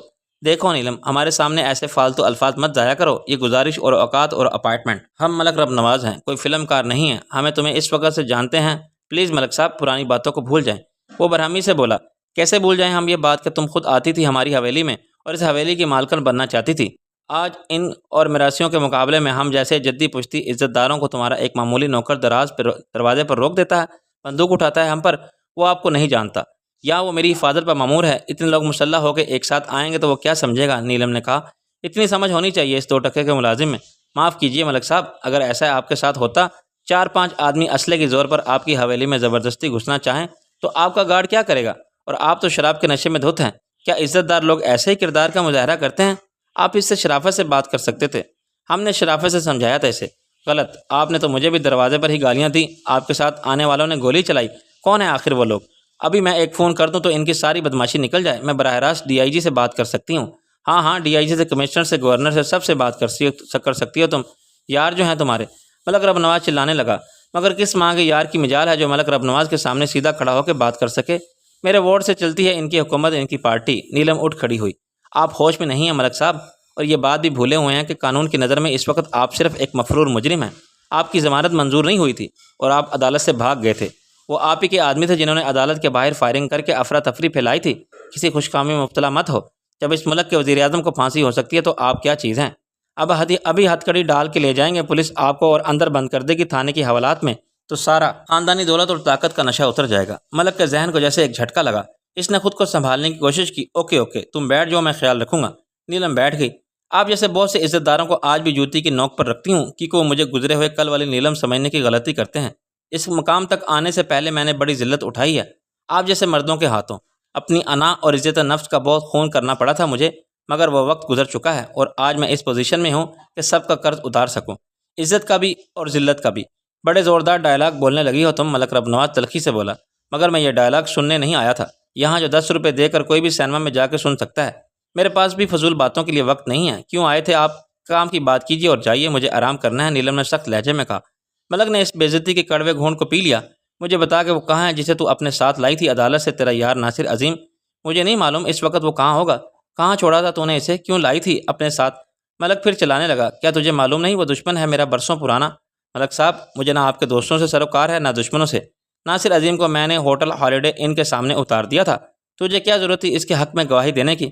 نیلم نے کہا، میں نے کوئی جھوٹ نہیں بولا تھا، میں واقعی اسے 10 سال سے جانتی ہوں۔ اس کے وکیل نے مجھ سے درخواست کی تو میں انکار کیسے کر سکتی تھی؟ اسے تو سارا شہر جانتا ہے ملک صاحب، اور بھی بہت لوگ تھے وہاں اس کو شناخت کرنے والے، مگر تو اس یتیم خانے کا ولد نامعلوم کو ایسے اپنی گاڑی میں بٹھا کے لے آئی تھی جیسے۔ نیلم پھر کھڑی ہو گئی۔ آپ جا سکتے ہیں ملک صاحب، خیال رہے کہ یہ میرا گھر ہے، اگر آپ نے کوئی بدتمیزی کی تو میرے ملازم آپ کو زبردستی باہر چھوڑائیں گے، یا میں فون کر کے آپ کی بیوی کو بلا لوں گی کہ اپنے سرتاج کو عزت کے ساتھ لے جائے یہاں سے۔ ملک کا غصہ اور نشہ پھر ہرن ہو گیا۔ میں آئی ایم واقع سوری، پلیز بیٹھو۔ یہ بتاؤ تمہارے اس ناصر عظیم کا پتہ ٹھکانہ کیا ہے؟ یہ آپ کو کہیں سے بھی معلوم ہو سکتا ہے، وہ کوئی معمولی آدمی نہیں ہے۔ آپ نے یہ دولت اور عزت پائی ہے ورثے میں، اس نے کمائی ہے اپنی محنت اور صلاحیت اور ہمت اور قسمت سے۔ وہ ہنسنے لگا، تم کو ہر وقت فلمی باتیں کرنے کی عادت ہو گئی ہے۔ جی نہیں ملک صاحب، یہ حقیقت ہے جسے تسلیم کرنا آپ کے لیے مشکل ہو رہا ہے۔ آپ کو ہضم نہیں ہو رہی ہے یہ بات کہ ایک یتیم خانے کا لاوارث لڑکا ترقی کر کے کیسے آپ کا ہمسر ہو گیا۔ وہ چور ڈاکو کیوں نہیں بنا؟ بدماش کیوں نہیں بنا؟ بھیک مانگنا نظر کیوں نہیں آتا؟ نشے کا عادی کیوں نہیں ہوا؟ جیل کیوں نہیں گیا؟ موروثی دولت اور عزت پر کیسا غرور، یہ تو آپ کے بعد خود بخود دل نواز کو مل جائے گی۔ میری سمجھ میں واقعی نہیں آتی یہ بات۔ خیر، میں ملوں گا اس سے، پوچھوں گا کہ وہ راتوں رات لکھ پتی کیسے بن گیا۔ نیلم تلخی سے ہنسی۔ اسے لکھ پتی کہہ کے آپ کے دل کو سکون ملتا ہے تو ٹھیک ہے، ورنہ وہ کروڑ پتی سے بھی زیادہ ہے۔ جب آپ اس سے ملیں تو یہ بھی پوچھ لیں کہ وہ کیا کرتا رہا ہے، اور وہ کچھ وہ کر رہا ہے سب کے سامنے ہے۔ وہ بلڈر ہے، امپورٹر ایکسپورٹر ہے، کنٹریکٹر ہے، ایک ہاسپٹل میں بہت کچھ کر رہا ہے، ایک یتیم خانہ بنوا رہا ہے، ایسا کہ تم تصور بھی نہیں کر سکتے۔ وہ ایک انتہائی حساس اور مضبوط کردار کا آدمی ہے۔ وہ بولا، وہ کیا لگتا ہے آخر تمہارا جو اس کی اتنی تعریف ہو رہی ہے ہمارے سامنے؟ وہ دوست ہے میرا۔ رب نواز نے ایک کہکا مارا۔ دوست؟ وہ تو ہم بھی تھے کبھی، تمہارا دوست تو کوئی بھی ہو سکتا ہے۔ ایسا نہیں ہے رب نواز، تم کبھی میرے دوست نہیں رہے اور نہ ہو سکتے ہو، کیونکہ تمہارے ذہن میں کسی عورت سے دوستی کا صرف ایک ہی مفہوم ہوتا ہے۔ ناصر کے سوا میں نے کسی کو آج تک اپنا دوست نہیں کہا۔ ملک اسے دیکھتا رہا۔ وہ جوان اور ہینڈسم ہے، اور جیسا کہ تم نے خود بتایا کروڑ پتی بھی زیادہ ہے۔ نیلم نے اس کی بات جیسے سنی ہی نہیں۔ ملک صاحب، تمہارا کوئی دوست ہے جس کے ساتھ ضرورت یا غرض کا کوئی رشتہ نہ ہو، جس کی بنیاد صرف ذہنی اور جذباتی ہم آہنگی، خلوص اور احساس کی رفاقت پر ہو؟ یہ سب کتابی باتیں ہیں۔ حقیقت کیا ہے؟ ملک نے پر حقارت انداز میں کہا۔ حقیقت کو دیکھنے والی نظر کہاں سے لائیں گے آپ؟ کیسے سمجھ میں آئے گی یہ بات آپ کو کہ ناصر عظیم میرا دوست ہی نہیں، بھائی بھی ہے، عزیزہ بھی ہے، اور شریک حیات بھی ہے۔ اس لفظ کا مطلب صرف شوہر نہیں ہوتا ملک صاحب۔ 10 سال سے زیادہ ہو گئے ہم ایک دوسرے کے ساتھ ہیں۔ وہ تمہارے ساتھ رہتا ہے؟ نیلم ہنسی۔ نہیں ملک صاحب، یہ رفاقت کسی قربت کی محتاج نہیں، اس سے فاصلے کم نہیں کرتے۔ آپ کو حیرانی ہوگی، شاید یقین کرنا مشکل ہو آپ کے لیے کہ وہ برسوں بعد مجھے ملا ہے۔ ہم اسی شہر میں تھے۔ وہ 8 سال کرنل خان کے گھر میں رہا۔ کون کرنل خان؟ زیادہ تو میں بھی نہیں جانتی، مگر کسی پرانے جنرل، وزیر یا سفیر سے پوچھنا۔ بہت عظیم انسان تھا وہ۔ 8 سال سے ناصر ایک بار بھی مجھ سے ملنے نہیں آیا، حالانکہ اسے معلوم تھا کہ نیلم فلمی دنیا میں راج کر رہی ہے۔ اس نے فون تک نہیں کیا مجھے، لیکن کل اچانک اس کے وکیل نے فون پر کہا کہ ناصر عظیم تم سے ملنا چاہتا ہے۔ میں نے کہا کہ ملنا ہے تو آ جائے۔ وکیل نے کہا کہ اس نے تمہیں کورٹ میں بلایا ہے، وہ چاہتا ہے کہ تم اس کو شناخت کرو، سب کے سامنے بتاؤ کہ وہ کون ہے۔ رب نواز اسے بے وقوفوں کی طرح دیکھتا رہا۔ اور تم سب کچھ چھوڑ چھاڑ کے پہنچ گئی کورٹ؟ ہاں، انکار کیسے کر سکتی تھی میں؟ دنیا میں ایک ہی تو دوست ہے وہ، اس نے کسی بھروسے پر مجھے بلایا تھا، مجھے اور ڈاکٹر کمال فاروقی کو۔ کرنل خان کی بیٹی چندہ کو نہیں بلایا اس نے، اس کا دوست رئیس خان بھی ہے۔ رب نواز نے ناگواری سے ہاتھ ہلا کے کہا، دفع کرو سب کو، یہ بتاؤ کہ وہ کہاں ملے گا، اس کا پتہ معلوم ہوگا تمہیں؟ نیلم نے کہا، رب نواز یہ بات تم فون پر بھی پوچھ سکتے تھے۔ ہاں، مگر میں نے سوچا کہ تم اسے اپنے ساتھ لائی تھی، شاید وہ یہیں ہوگا تمہارے ساتھ۔ اگر وہ مل جاتا تو آپ کیا کرتے؟ 10 سال سے نفرت کا جو زہر آپ کے دل میں جمع ہو رہا تھا وہ اگل دیتے، نئے سرے سے پرانے دشمنی کے جذبات کو تازہ کرتے۔ آخر کیوں ملک صاحب؟ ملک نے کہا، یہ بات تمہاری سمجھ میں کیسے آ سکتی ہے؟ ہم تو ہیں خاندانی لوگ، ہماری دوستی اور دشمنی ایسے ہی چلتی ہے۔ 10 سال پہلے اس نے ہمارے گھر میں آ کے ذلیل کیا تھا، یہ بات ہم بھولے نہیں ہیں۔ بولا شاید وہ بھی نہیں ہوگا۔ اسے اور رئیس خان کو آپ نے اپنی حویلی میں عزت افزائی کے لیے نہیں بلایا تھا، میں نے تو سب اپنی آنکھوں سے دیکھا تھا اور سنا تھا۔ انتقام کی خواہش سے اسے مغلوب ہونا چاہیے، بدلے کی آگ تو اس کے دل میں روشن ہونی چاہیے۔ بہتر ہوگا کہ آپ ہی بھول جائیں، پرانی باتوں کو بھول جائیں گے ہم اگر تم کہتی ہو، لیکن شرط یہ ہے کہ وہ اور اس کا دوست رئیس خان ہم سے معافی مانگے تمہارے سامنے۔ نیلم نے چند سیکنڈ بعد بڑے سکون سے کہا، میرا خیال ہے اس کے برعکس یہ ہے کہ جو زیارتی آپ نے ان کے ساتھ حویلی میں بلا کے کی تھی، اس پر آپ کو اظہار ندامت کرنا چاہیے۔ ملک نے رنج سے کہا، تم پاگل ہو گئی ہو؟ ہم اس سے معافی مانگیں؟ اس شخص سے جس نے نہ خاندان کا پتہ نہ ماں باپ کا، جو نہ جانے کس کا خون ہے، تم اسے ہمارے برابر سمجھتی ہو؟ ہمارے برابر ہے اس کی عزت؟ نیلم نے اس سکون سے کہا، نہیں، میری نظر میں اس کی عزت آپ سے زیادہ ہے، کیونکہ یہ رشتہ ہی باہمی عزت و احترام کا ہے۔ وہ کل میری جتنی عزت کرتا تھا آج بھی کرتا ہے۔ میں نے رئیس سے سرگوشی میں کہا، آخر کیا ضرورت ہے نیلم کو بات بڑھانے کی؟ رئیس نے سر ہلا کے مجھ سے اتفاق کیا، خام خواہ ایک شرابی کے ساتھ بحث کر رہی ہے، وہ ذلیل آدمی شراب کے نشے میں کچھ بھی کر سکتا ہے۔ رب نواز کا چہرہ نیلم کی بات پر احساس ذلت سے بگڑ گیا۔ اس نے دانت پیس کے کہا، ایک ایکٹریس لائٹ مین سے ڈائریکٹر تک سب کو خوش کر کے اس مقام تک پہنچنے والی، سب کی زر خرید طوائف زادی، تو بھی اپنے آپ کو عزت داروں میں شمار کرنے لگی ہے؟ نیلم نے زہر آلود مسکراہٹ کے ساتھ کہا، ہاں رب نواز، آج میں تم سے زیادہ عزت دار سمجھی جاتی ہوں اور طاقتور بھی ہوں، اور ایسے ہی وہ یتیم خانے کا پلا ہوا لاوارث لڑکا تمہیں اینٹ کا جواب پتھر سے دے سکتا ہے۔ زمانہ وہ نہیں رہا جب تمہاری خاندانی عزت کا قلعہ ناقابل تسخیر تھا۔ 21ویں صدی شروع ہونے والی ہے۔ اپنی پرانی حویلی کی بوسیدہ دیواروں کے پیچھے تم بالکل محفوظ نہیں ہو، اب تم جا سکتے ہو۔ میں نے اپنا سر پکڑ لیا، کیا ہو گیا ہے نیلم کو؟ کہیں ایسا نہ ہو کہ مجھے صورتحال کو سنبھالنے کے لیے سامنے جانا پڑے۔ رئیس نے مجھے روکا، ضرورت پڑی تو میں جاؤں گا۔ ملک رب نواز کو حیرت اور صدمے نے مفلوج کر دیا تھا۔ تو جانتی ہے کہ تو کس پر بھونک رہی ہے؟ نیلم نے چلا کے کہا، shut up and get out, ورنہ میرے ملازم تمہیں اٹھا کے باہر پھینک دیں گے۔ نیلم کے اس کے جارحانہ رویے اور اعتماد کی وجہ فوراً ہی معلوم ہو گئی تھی۔ ملک زخم خوردہ اسلحے کی طرح پھنکارتا ہوا اٹھا ہی تھا کہ نیلم نے صوفے کا ایک کچن ہٹا کے ریوالور نکال لیا، جو شاید وہ اپنے ساتھ ہی لے کر گئی تھی۔ ملک کا غصہ اور نشہ ریوالور کا رخ اپنی طرف دیکھتے ہی اتر گیا۔ یہ کیا ہے نیلم؟ ملک کی آواز حلق میں پھنسنے لگی۔ نیلم نے ایک قدم پیچھے ہٹ کے سوئچ بورڈ پر لگا ہوا کوئی بٹن دبایا۔ اندر ایک برگلر الارم چلانے لگا۔ تم نے ایک قدم بھی آگے بڑھایا تو کتے کی موت مارے جاؤ گے رب نواز۔ میں نے باہر سے دوڑتے قدموں کی آواز سنی۔ پھر وہ سیکیورٹی گارڈ اندر آ گئے۔ انہوں نے گیٹ کے گارڈ جیسی وردی پہن رکھی تھی اور ان کے ہاتھوں میں کلاشنکوف کی تھی۔ تیسرا چند سیکنڈ کے وقفے سے اندر آیا۔ ہنگامہ آرائی کے بغیر انہوں نے بڑے پیشہ ورانہ انداز میں ملک رب نواز کو محصور کر لیا۔ اغوا، قتل اور ڈکیتی کی بڑھتی ہوئی وارداتوں نے ایک عام شہری کو بھی عدم تحفظ کے احساس میں مبتلا کر دیا تھا۔ لوگ یہ سمجھنے میں حق بجانب تھے کہ پولیس جو قانون کی محافظ کہلاتی ہے، لا قانونیت کا سب سے بڑی علمدار ہے اور جرائم کے فروغ میں پیش ہے۔ صورتحال سے فائدہ اٹھاتے ہوئے بہت سی پرائیویٹ سیکیورٹی ایجنسیاں وجود میں آ گئیں۔ انہوں نے سابق فوجیوں اور سیکیورٹی کے شعبے میں خصوصی مہارت رکھنے والے افراد کو ملازم رکھا۔ جدید حفاظتی انتظامات کے لیے ضروری ساز و سامان باہر سے منگوایا اور پیسے والوں نے ان کی خدمات حاصل کر کے سکون کا سانس لیا۔ رہا عام آدمی تو وہ کسی گنتی میں نہیں۔ جیتا ہے تو جیے، مرتا ہے تو مر جائے۔ مین گیٹ پر میں نے سیکیورٹی کے ایک گارڈ کو ہمیشہ موجود پایا تھا۔ تعمیر کے اعتبار سے نیلم پیلس خاصی محفوظ جگہ تھی۔ اس کے دائیں بائیں اور پیچھے کی طرف ایک ایسے دوسرے محل تھے جہاں صنعت کار، بیوروکریٹس، تاجر، زمیندار اور دولت مندی میں ایک سے بڑھ کر ایک لوگ رہتے تھے۔ چنانچہ یہاں گلی محلوں کے چور اچکے اور اٹھائی گیرے چکر نہیں لگاتے تھے، یہاں مسلح ڈاکو حملہ کرتے تھے۔ نیلم ہاؤس کے گرد 8 فٹ اونچی فصیل تھی اور اس کے اوپر کانٹے والی تاروں کی باڑ دیکھ کے میں نے یہ بھی فرض کر لیا تھا کہ میں اس میں رات کے وقت بجلی چھوڑ دی جاتی ہوگی، مگر دن کے وقت میں نے وہاں کوئی گارڈ نہیں دیکھا تھا۔ شاید رات کے وقت حفاظتی انتظامات زیادہ سخت کر دیے جاتے تھے۔ نیلم نے مجھے بعد میں بتایا کہ سیکیورٹی ایجنسی اسے پورا سیکیورٹی کور فراہم کرنے کی 50,000 روپے ماہانہ چارج کرتی تھی، اور اس میں صرف گھر کی حفاظت شامل نہیں تھی۔ گھر سے باہر اسٹوڈیو تک یا بازار آتے جاتے بھی کمپنی کا ڈرائیور گاڑی چلاتا تھا جو ایک ریٹائرڈ کمانڈو تھا۔ اس کو یہاں سے ہلنے مت دینا۔ نیلم نے دروازے کا رخ کیا۔ میں ابھی پولیس کے ہنگامی مرکز سے فورس بلواتی ہوں۔ رب نواز کی حالت غیر ہو گئی۔ نیلم پلیز میری بات سنو، بہت سن لی میں نے تمہاری، اب جو کہنا ہے پولیس سے کہنا۔ نیلم نے چیخ کے کہا، دیکھو پولیس کو بلانے سے کوئی فائدہ نہیں۔ ہاں تمہیں اپنے تعلقات اور اثر رسوخ پر بھروسہ ہے نا؟ پولیس آئے گی اور چلی جائے گی یا نہیں؟ تمہیں باعزت طور پر ایسکارٹ کرے گی، ملک ہاؤس پہنچا دے گی، پھر کیا فائدہ پولیس کے چکر میں پڑنے کا؟ لیکن ایسا نہیں ہوگا رب نواز، اگر تم مجھ سے اثر رسوخ کی جنگ لڑو گے تو ہار جاؤ گے۔ ایک ایکٹریس، طوائف زادی اور 2 ٹکے کی عورت کی اوقات کا پتہ چل جائے گا تمہیں۔ اچھا ہے آج یہ خوش فہمی بھی دور ہو جائے۔ نیلم، آئی ایم سوری، میں معافی مانگتا ہوں تم سے۔ شراب کے نشے میں جو کچھ بھی میں نے تم سے کہا میں اس پر شرمندہ ہوں۔ رب نواز پر اب نشے کی 1% بھی اثر نہیں تھا۔ آل رائٹ، ایک چوائس دیتی ہوں میں تمہیں۔ نیلم نے واپس آ کے سیکیورٹی گارڈ کو اشارے سے جانے کے لیے کہا۔ رب نواز شکست خوردہ اپنے پٹے ہوئے حریف کی طرح صوفے پر گر گیا۔ کیسی چوائس؟ تم یہاں سے کس کے ساتھ جانا چاہو گے، پولیس کے ساتھ یا اپنی بیوی کے ساتھ؟ رب نواز کے لیے یہ مشکل سوال تھا۔ میں خود جا سکتا ہوں، مجھے معلوم ہے کہ تمہاری شاندار گاڑی باہر موجود ہے، 4 مسلح باڈی گارڈ تمہارے ساتھ جانے کے لیے تیار ہیں۔ میں نے رخصت کروں تب بھی تم گھر پہنچ سکتے ہو، ٹیکسی کر کے۔ ٹانگیں میں پیدل ہیں، تمہارے جوتے کپڑے اتار کے تمہیں یہاں سے نکال دوں تب بھی تم جاؤ گے۔ میں نے خود کو بے بس محسوس کیا۔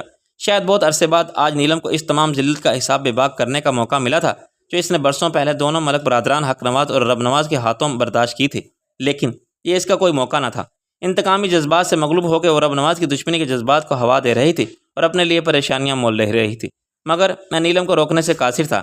نیلم، یہ سب تم اچھا نہیں کرو گی، اور وہ سب جو تم کر چکے ہو وہ اچھا تھا؟ نیلم نے چلا کے کہا، میں کوئی 10 سال پہلے کی بات نہیں کر رہی۔ آج میرے گھر میں آ کر جو کچھ تم نے مجھ سے کہا، جیسے مجھے ذلیل کیا اپنے گھر میں، وہ سب میں خاموشی سے برداشت کر لوں؟ ہمیشہ کی طرح میری عزت نفس کو مجروح کر کے بھی تم سر بلند چلے جاؤ؟ تمہیں رب نواز کچھ تو نقصان ہونا ہی چاہیے۔ تم بھی، ذلت کا ایک تازیانہ تمہارے احساس پر بھی پڑنا چاہیے۔ تمہیں میری دشمنی مہنگی پڑے گی نیلم، وہ گھر آیا۔ مہنگی سستی دوستی، دشمنی، عزت اور بے عزتی، بھول جاؤ یہ باتیں رب نواز۔ تم کس کس سے دشمنی کرو گے، کتنے دشمن بناؤ گے؟ یہاں سب تمہارے مزارے اور حکم کے غلام نہیں ہیں، سارے بزدل، کمزور اور نامرد نہیں بیٹھے چوڑیاں پہن کے۔ میرے جیسی عورت چیلنج کر سکتی ہے تمہیں اور تباہ بھی کر سکتی ہے۔ تم ایک گاؤں کی جاگیر کے ایک ہلکا انتخاب اور کرائے کے بدماشوں کی تھوڑی سی طاقت پر خود کو فرعون سمجھتے ہو تو یہ بھی سمجھ لو کہ میں خیبر سے کراچی تک لوگوں کے دلوں پر راج کرتی ہوں۔ میرے ایک اشارے پر پیشہ ور قاتل، ہسٹری شیٹر، بدماش، ڈاکوؤں کے گروہ، پولیس افسر، سرکاری حکام، سیاسی لیڈر سب حاضر ہو سکتے ہیں۔ تمہارے پاس اثر رسوخ اور دولت کی جو طاقت ہے وہ میرے پاس بھی ہے، مگر میرے پاس ایک ایسی طاقت ہے جو تمہارے پاس نہیں ہے، ایک عورت ہونے کی طاقت۔ رب نواز نے مسکرانے کی کوشش کی، اور جی ہم تو مانتے ہیں، اگر پولیس آئے گی تو اخبار والے بھی آئیں گے، صبح یہ خبر بھی آئے گی کہ مغفور ملزم اب رب نواز شراب کے نشے میں دھت فلم سٹار نیلم کے گھر میں گھس گیا۔ سابق ایم ای اور 4 مسلح افراد کی گرفتاری، جو کچھ آج تم نے عدالت میں کہا اس کے بعد۔ ملک نے ہونٹ کاٹتے ہوئے کہا، چلو بلا لو میری بیوی کو اگر یہی ہے تمہاری خوشی۔ نیلم فاتحانہ انداز میں مسکراتی ہوئی اٹھی۔ اب یہ سوچو کہ وہ کتنی خوش ہوگی اور تمہارے بچے کتنے خوش ہوں گے۔ اس کے کمرے سے نکلتے ہی سیکیورٹی گارڈ پھر اندر آ گیا۔ میں نے نیلم کو دروازے پر جا لیا۔ یہ کیا بے وقوفی کی تم نے؟ وہ بالکل پرسکون رہی۔ یہ سب ڈرامہ ضروری تھا۔ رب نواز کی فرونیت کا بت پاش پاش کرنے کے لیے معمولی چوٹ افی نہ ہوتی۔ اسے چیلنج کرنے کی کیا ضرورت تھی؟ میں نے کہا ضرورت تھی۔ اب وہ میرا چیلنج قبول کرنے سے پہلے 100 بار سوچے گا۔ میں نے اسے صاف بتا دیا تھا کہ میں مقابلہ کروں گی۔ اس وقت رب نواز کے حالات مخالف ہیں۔ وہ دوسرے معاملات میں ایسا پھنس گیا ہے کہ آج کی ذلت کو خاموشی سے پی جائے گا۔ اس کو یقین ہے کہ میرے علاوہ یہ تماشا کسی نے بھی نہیں دیکھا۔ وہ معاملے کو بڑھائے گا نہیں۔ رئیس ہنسنے لگا۔ شاید ٹھیک کہہ رہی ہے نیلم۔ میں نے کہا سونی کو کہاں غائب کر دیا تم نے؟ ارے میں نے بہت سختی سے سمجھا دیا تھا کہ جب تک رب نواز چلا نہ جائے وہ اپنے بیڈ روم سے باہر نہ آئے، اس کی آواز تک باہر نہ آئے، ورنہ میں ناراض ہو جاؤں گی اور یہ دوستی ختم۔ وہ ڈر گئی، کہنے لگی آپ کمرے کو باہر سے لاک کر دیں۔ بے شک، نیلم ہنس کے بولی۔ پھر تم نے تالا لگا دیا؟ رئیس بولا۔ ہاں، ایسے وہ کہاں رکتی؟ پارے کی طرح بے چین کی طرح روح ہے اس کے اندر، چلی آتی دبے پاؤں جھانکنے کے لیے میں نے کوئی رسک نہیں لیا۔ رئیس نے اس سے شکر گزاری کے ساتھ دیکھا۔ تم نے کتنا خیال رکھا اس کا؟ خود سگی بہن کو اتنی پرواہ نہیں تھی اس کی؟ فضول رسمی باتوں سے چڑ ہے مجھے، نیلم بولی۔ تمہیں رب نواز کے گھر کا فون نمبر معلوم ہے؟ اتفاق سے مجھے نمبر یاد تھا۔ نیلم نے اپنے بیڈ روم کے ہینڈ فری فون سے نمبر ملایا تو ریسیور اسی کی بیٹی نے اٹھایا۔ اس نے کہا جی میں نور بول رہی ہوں، ملک صاحب کی بیٹی۔ نور بیٹا، تمہاری امی کہاں ہیں؟ نیلم نے پوچھا۔ وہ تو گئی ہیں کہیں۔ آپ کون ہیں؟ میرا نام ہے نیلم۔ کیا تم پاکستانی فلمیں دیکھتی ہو؟ نور نے کہا جی بہت کم، مگر میں نے دیکھا ہے آپ کو بہت خوبصورت ہیں۔ تھینک یو نور۔ دیکھو مجھے تمہیں کچھ بتانا ہے، یہ کوئی اچھی بات نہیں، لیکن کیا کیا جائے؟ جب تمہاری امی آئیں تو انہیں بتا دینا ایسی کیا بات ہے۔ دیکھو تمہارے والد، کیا کہتی ہو تم انہیں، پاپا یا ڈیڈی؟ پاپا۔ کیا ہوا ہے انہیں؟ نور گھبرا گئی۔ کچھ نہیں ہوا انہیں، ابھی تک وہ میرے گھر میں موجود ہیں۔ میں چاہتی تھی کہ تمہاری ممی یا تمہارے بڑے بھائی دل نواز انہیں لے جائیں۔ کیوں، وہ خود کیوں نہیں آ سکتے؟ نیلم نے کہا دراصل انہوں نے بہت زیادہ شراب پی رکھی ہے، تمہیں تو معلوم ہی ہوگا کہ وہ شراب کتنی پیتے ہیں۔ جی، اس نے شرمندگی سے اعتراف کیا۔ تو نشے میں وہ میرے گھر میں زبردستی گھسنا چاہتے تھے۔ ان کے ساتھ کچھ لوگ اور بھی تھے جو ملازم ہیں ان سب کے پاس اسلحہ تھا۔ میرے گارڈ نے انہیں روکا تو تمہارے پاپا نے اس پر فائر کیا۔ نور پریشانی سے بولی۔ پھر کیا گارڈ مر گیا؟ نہیں، قسمت اچھی تھی تمہارے پاپا کی، گارڈ بچ گیا، ورنہ ان پر قتل کا ایک اور کیس بن جاتا۔ تم تو جانتی ہو قتل کرنے کے الزام میں ان پر ایک کیس پہلے بھی چل رہا ہے۔ آج عدالت نے ان کو ضمانت پر رہا کرنے سے بھی انکار کر دیا تھا۔ اس کے بعد وہ عدالت سے فرار ہو گئے تھے۔ یہ سب آپ مجھے کیوں بتا رہی ہیں اور کسے بتاؤں؟ تمہارے پاپا ہیں وہ، اور امی بھی نہیں ہیں گھر پر۔ کیا تم چاہتی ہو کہ میں ان کو پولیس کے حوالے کر دوں؟ پولیس ابھی انہیں ہتھ کڑی ڈال کے لے جائے گی اور تھانے میں بند کر دے گی۔ نور کی آواز رونے والی ہوگی۔ پلیز آنٹی، آپ ایسا مت کریں۔ ابھی تو میں چاہتی ہوں کہ تمہاری ممی یا بھائی ان کو یہاں سے لے جائیں گے، مگر ایک دن وہ ضرور پکڑے جائیں گے۔ وہ چھپ کے کیسے رہ سکتے ہیں اور کب تک رہ سکتے ہیں؟ اب جو جیسا کرتا ہے ویسا برتا ہے، بالآخر پھانسی ہوگی انہیں۔ نور چلانے لگی۔ جھوٹ کہتی ہے تم، میرے پاپا کو کچھ نہیں ہوگا۔ نیلم نے ریسیور رکھ دیا۔ کیا تمہیں میری یہ حرکت اچھی نہیں لگی؟ میں نے خفگی سے کہا بالکل اچھی نہیں لگی۔ گھر کے سربراہ کے اعمال خراب ہوں تو اس کا کفارہ گھر والوں کو ادا کرنا ہی پڑتا ہے۔ اس کے چہرے پر عجیب سی شفاف مسکراہٹ آ گئی۔ مگر تمہیں کیا ضرورت ہے؟ ضرورت سب سے زیادہ مجھے ہے شاید۔ جتنی ذلت میں نے جھیلی تھی ان دونوں بھائیوں کے ہاتھوں، اس کا کوئی اندازہ کر ہی نہیں سکتے تم۔ میں مانتی ہوں کہ میں کوئی شریف زادی نہیں ہوں، با حیا، با عصمت اور با کردار عورت نہیں سمجھا جاتا مجھے، تو اتنا غلط بھی نہیں۔ وہ وقت ایسا ہی تھا جب ہر شخص رب نواز کی طرح تھا۔ میری تحقیر اور تذلیل سے اپنی شرافت اور عزت کے احساس پر کو تسکین دے کر خوشی ہوتا تھا۔ اس وقت ان بھائیوں نے میرے ساتھ وہ کیا تھا جو کسی اور نے نہیں کیا تھا۔ میں پھر کبھی بتاؤں گی۔ حالانکہ وہ بات بتانے والی نہیں ہے۔ میری عزت نفس کو بڑی بےرحمی سے کچلا تھا انہوں نے۔ اپنے گندے پیروں سے، اپنے گناہگار ہاتھوں سے میری انا کو تار تار کیا تھا۔ سر محفل، سر بازار یہ تماشا دوسری بار نہیں ہو سکتا۔ آج اس نے پھر میری روح کے زخموں کو کھرچا ہے۔ اسے سزا ضرور دوں گی، ایسی کہ یہ خود اپنی نظر سے گر جائے۔ میں نے کہا ٹیک اٹ ایزی، کبھی کے دن بڑے کبھی کی راتیں۔ رب نواز کے لیے برا وقت آنا ہی تھا۔ یہ قدرت کے مکافات عمل کا قانون ہے، اس سے کسی کو مفر نہیں۔ ایک بار میں نے ذلت کو اپنا مقدر سمجھ کے قبول کر لیا تھا کیونکہ میں کمزور تھی، مگر اب میں نہیں چھوڑوں گی اسے۔ رئیس نے کہا نیلم کیا ملازم سو گئے ہوں گے؟ مجھے بھوک لگی ہے اور چائے بھی چاہیے مجھے۔ میں نے کہا یہ تو میرے دل کی بات کہی تو نے۔ نیلم نے مسکراتے ہوئے ایک بٹن دبایا۔ خالہ کیا کر رہی ہو؟ بورڈ کے چھوٹے سے اسپیکر میں خالہ کی آوازیں۔ ارے بیٹی کیا کر سکتی ہوں میں، بڑھیا سوائے دعا کرنے کے وظیفہ کر رہی ہوں، اور اللہ سے آفت کو ٹال، ذرا میرے بیٹے کے لیے چائے بھجوا دو اور کچھ کھانے کے لیے۔ نیلم نے کہا تمہارے اس قصرے عالی شان کی چھت پر جانے کا راستہ کدھر ہے؟ زینہ تو یقیناً ہوگا کہیں۔ میں نے کہا زینہ ہے، مگر اس کا گیٹ بند رہتا ہے، اوپر کوئی بھی نہیں جاتا۔ کبھی ٹیلی فون والے یا اوپر کے ٹینک کی صفائی کے لیے کوئی آئے تو خالہ کھول دیتی ہے، چابی انہیں کے پاس رہتی ہے۔ مگر تم کیوں پوچھ رہے ہو؟ میں نے کہا باہر جا کے دیکھنا تو مشکل ہے، چھت پر جا کے دیکھا جا سکتا ہے کہ ملک رب نواز کے خصوصی محافظ کہاں کھڑے ہیں اور کیا کر رہے ہیں۔ یہ دیکھ کے کیا ہوگا؟ رئیس بولا میں ان کی شکل ملاحظہ کرنا چاہتا ہوں، دراصل کوئی ضرورت نہیں۔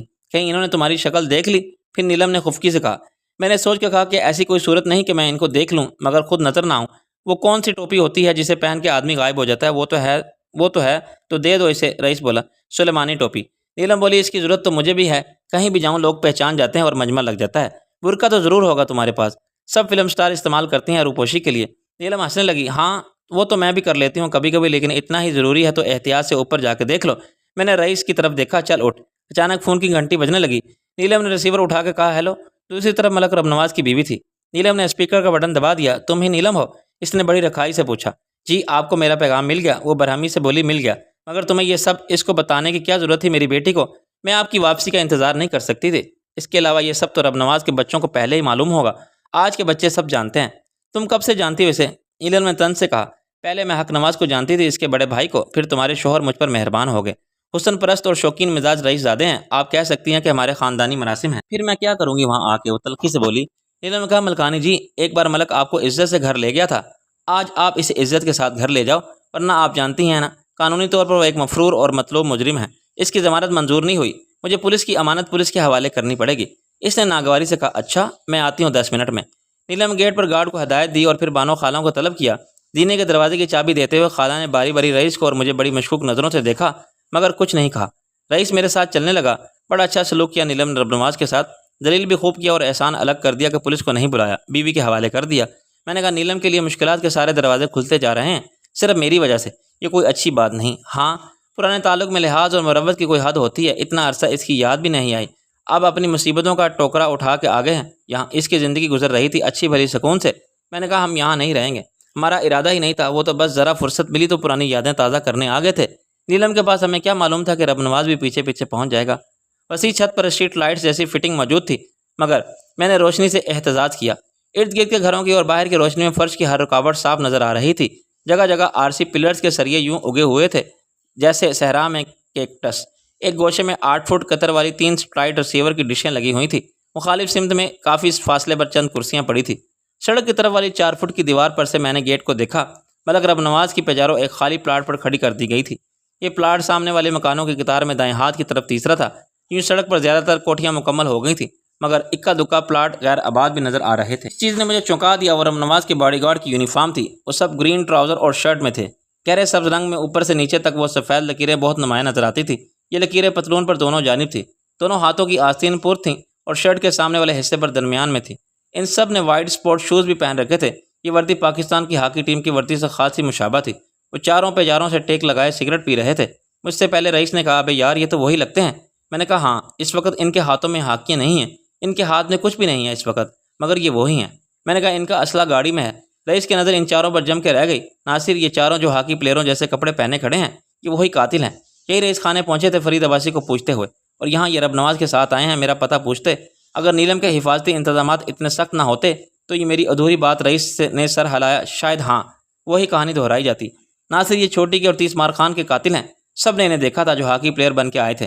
میں نے اسے تسلی دی، اپنے جذبات پر قابو رکھ، آج ہم نے دیکھ لیا ہے انہیں، بہت جلد ہم ان کے ساتھ ہاکی میچ کھیلیں گے۔ اور یہ ایک جیسے کپڑے انفرادی شناخت چھپانے کے لیے ہیں، یہ سب ایک جیسے نظر آ رہے ہیں، سب کے سر پر کیپ ہے، اسے ہیئر سٹائل چھپ گئے ہیں۔ نیلم کے پاس کیمرہ تو ہوگا؟ میں نے کہا، مگر اندھیرے میں تصویر نہیں اتاری جا سکتی اور فلیش چمکے تک وہ چونکے ہو جائیں گے، چوکنے ہو جائیں گے، لیکن ایک طریقہ ہے۔ وہ کیا؟ ابھی رب نواز کی بیوی آئے گی تو اپنی گاڑی ان کے پاس روکے گی، ہیڈ لائٹس کی روشنی ان پر پڑے گی۔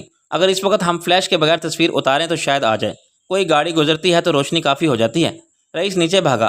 میں ان چاروں کو دیکھتا رہا۔ وہ بڑے سکون اور اعتماد کے ساتھ بونٹ کا سہارا لیے کھڑے تھے۔ دو کا رخ سڑک کی طرف تھا، دو کا گاڑی کی ڈائریکشن میں۔ نہ وہ خوف زدہ تھے اور نہ پریشان، مگر ان کی خاموشی اور سگریٹ پینے کے انداز سے ظاہر ہوتا تھا کہ وہ ٹینشن میں ضرور ہیں۔ رب نواز کے حکم پر انہیں گیٹ سے دور جا کے ٹھہرنا پڑا تھا۔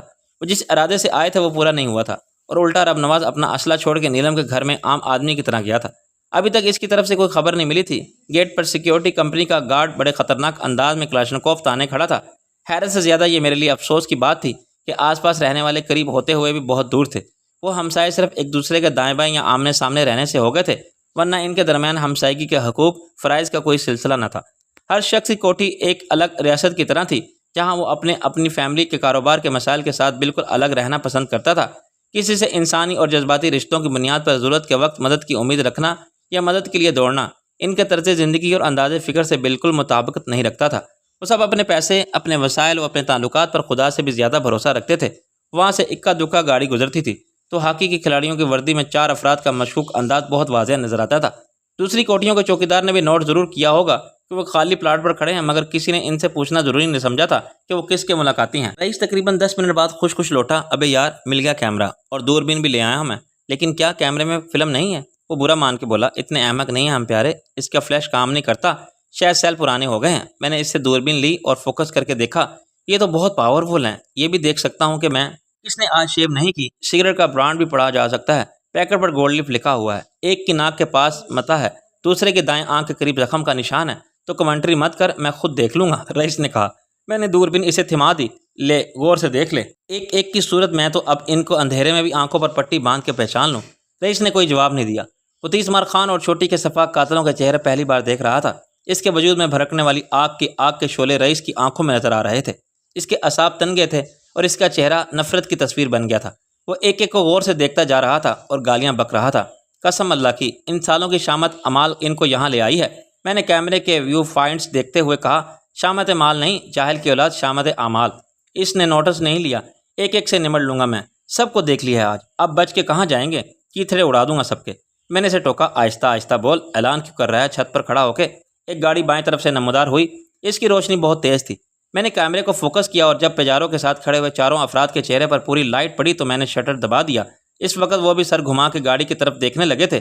میری آنکھوں کے لیے اتنی روشنی کافی تھی، میں نے ان سب کی صورتوں کا واضح طور پر دیکھ لیا تھا، مگر یہ کہنا مشکل تھا کہ اس روشنی میں کیمرے کی آنکھ نے بھی عکس کو واضح طور اتارا ہوگا۔ اس کا انحصار بہت سے عوامل پر تھا۔ کیمرہ یقیناً مہنگا اور اچھی کوالٹی کا تھا، مگر آٹو فوکس نہیں تھا، اور میں کوئی ماہر فوٹوگرافر نہیں تھا، میرے فوکس کرنے میں تھوڑا بہت فرق ہو سکتا ہے۔ اس میں لوڈ کی ہوئی فلم کون سی تھی اور کیسی تھی، اس کی سپیڈ کے ساتھ شٹر کی سپیڈ بھی اہمیت رکھتی ہے۔ کسی شوقیہ فنکار کے لیے آٹو فوکس کیمرہ مناسب رہتا اور کسی حد تک اطمینان بخش رزلٹ دے سکتا ہے، مگر جو کیمرہ میرے پاس تھا وہ بہت اعلیٰ مہارت کا متوازی تھا اور پروفیشنل فوٹوگرافر سے یقیناً کمال دکھا سکتا تھا۔ میرے ہاتھوں میں اس کیمرے سے اچھی اور صاف تصویر حسن اتفاق سے ہی آ سکتی تھی۔ کیمرے میں فلم نہ جانے کب لوڈ کی گئی تھی، 30ویں تصویر میں نے ابھی اتاری تھی۔ اب میرے اندازے کے مطابق اس میں کم سے کم 6 اسنیپ شاٹ باقی تھے، ان کی تعداد 7 یا 8 بھی ہو سکتی تھی، لیکن یہ بھی اتفاق مختصر تھا۔ ایک منٹ کے وقفے سے 2 گاڑیاں اور گزریں اور میں نے مزید 2 شاٹ لیے، پھر ملکانی آ گئی۔ ملکانی نے اپنی چھوٹی سی سزوکی آلٹو کو سیدھا پیجارو کے پاس لے جا کے روکا۔ وہ سب ایک دم اس کے سامنے آ کے اٹینشن ہو گئے اور چند سیکنڈ کے لیے ہیڈ لائٹس بہت کم فاصلے کے لیے ان کے چہروں پر مرکوز ہوئی۔ یہ سب سے بہتر موقع تھا، ہر شاٹ کے بعد فلم خود بخود آگے بڑھ جاتی تھی، چنانچہ میں نے کھٹاکھٹ دوبارہ شٹر دبایا۔ پھر ایک تصویر میں یوں لی کہ اس میں رب نواز کی پیجارو کے ساتھ ملکانی کی کار بھی نظر آئے۔ وہ سب ملکانی کے مختصر حالات کی رپورٹ دے رہے تھے۔ جب ایک اور گاڑی بائیں طرف سے آ گئی، یہ سزوکی ہائی روف تھی، جس کی ہیڈ لائٹس عام کار کے مقابلے میں کچھ بلند ہوتی ہیں۔ اس کی لائٹ بھی سرچ لائٹ جیسی تھی۔ ایک لمحے کے لیے ملکانی نے پلٹ کے دیکھا تو میں نے شٹر دبایا اور بہت خوش ہوا۔ چاروں ہاکی پلیئروں کے ساتھ مسٹر رب نواز کی بیگم کی تصویر ایک کارآمد دستاویزات ثابت ہو سکتی تھی۔ چھت پر میرے کانوں تک ان کی گفتگو کا ایک لفظ بھی نہیں پہنچ رہا تھا، درمیانی فاصلہ زیادہ تھا اور وہ اونچی آواز میں بات نہیں کر رہے تھے۔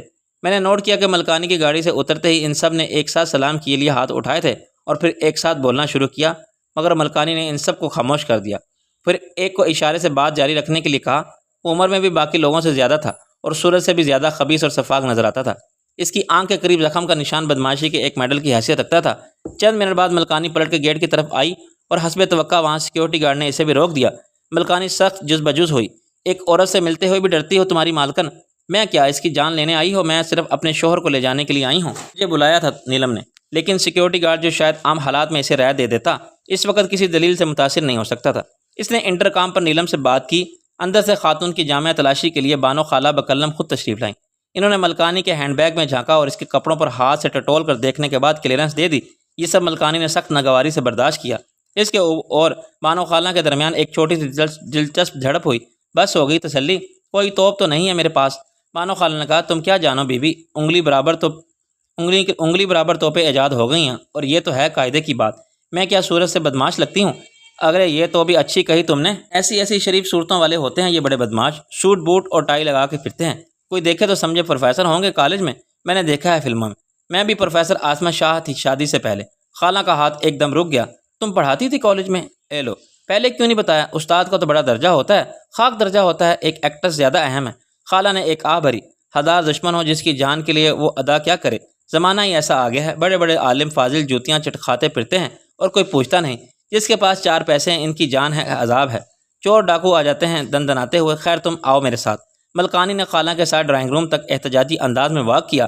میں نے اور رئیس نے نیچے جا کے دیکھا تو وہ صوفے پر نیم دراز ملک رب نواز کو بڑے دکھ، احساس، ندامت اور غصے سے دیکھ رہی تھی۔ رب نواز نے اور پی تھی۔ شراب کی ایک چھوٹی سی چپٹی بوتل فرش پر خالی پڑی تھی، یہ شاید اس نے اپنی جیب میں سے نکالی ہوگی۔ وہ لڑک کر صوفے کے بازو پر ٹک گیا تھا اور سو گیا تھا۔ نیلم اندر آئی تو دونوں عورتوں نے ایک دوسرے سے سلام دعا یا مصافحے کی اخلاقی ضرورت کو نظر انداز کر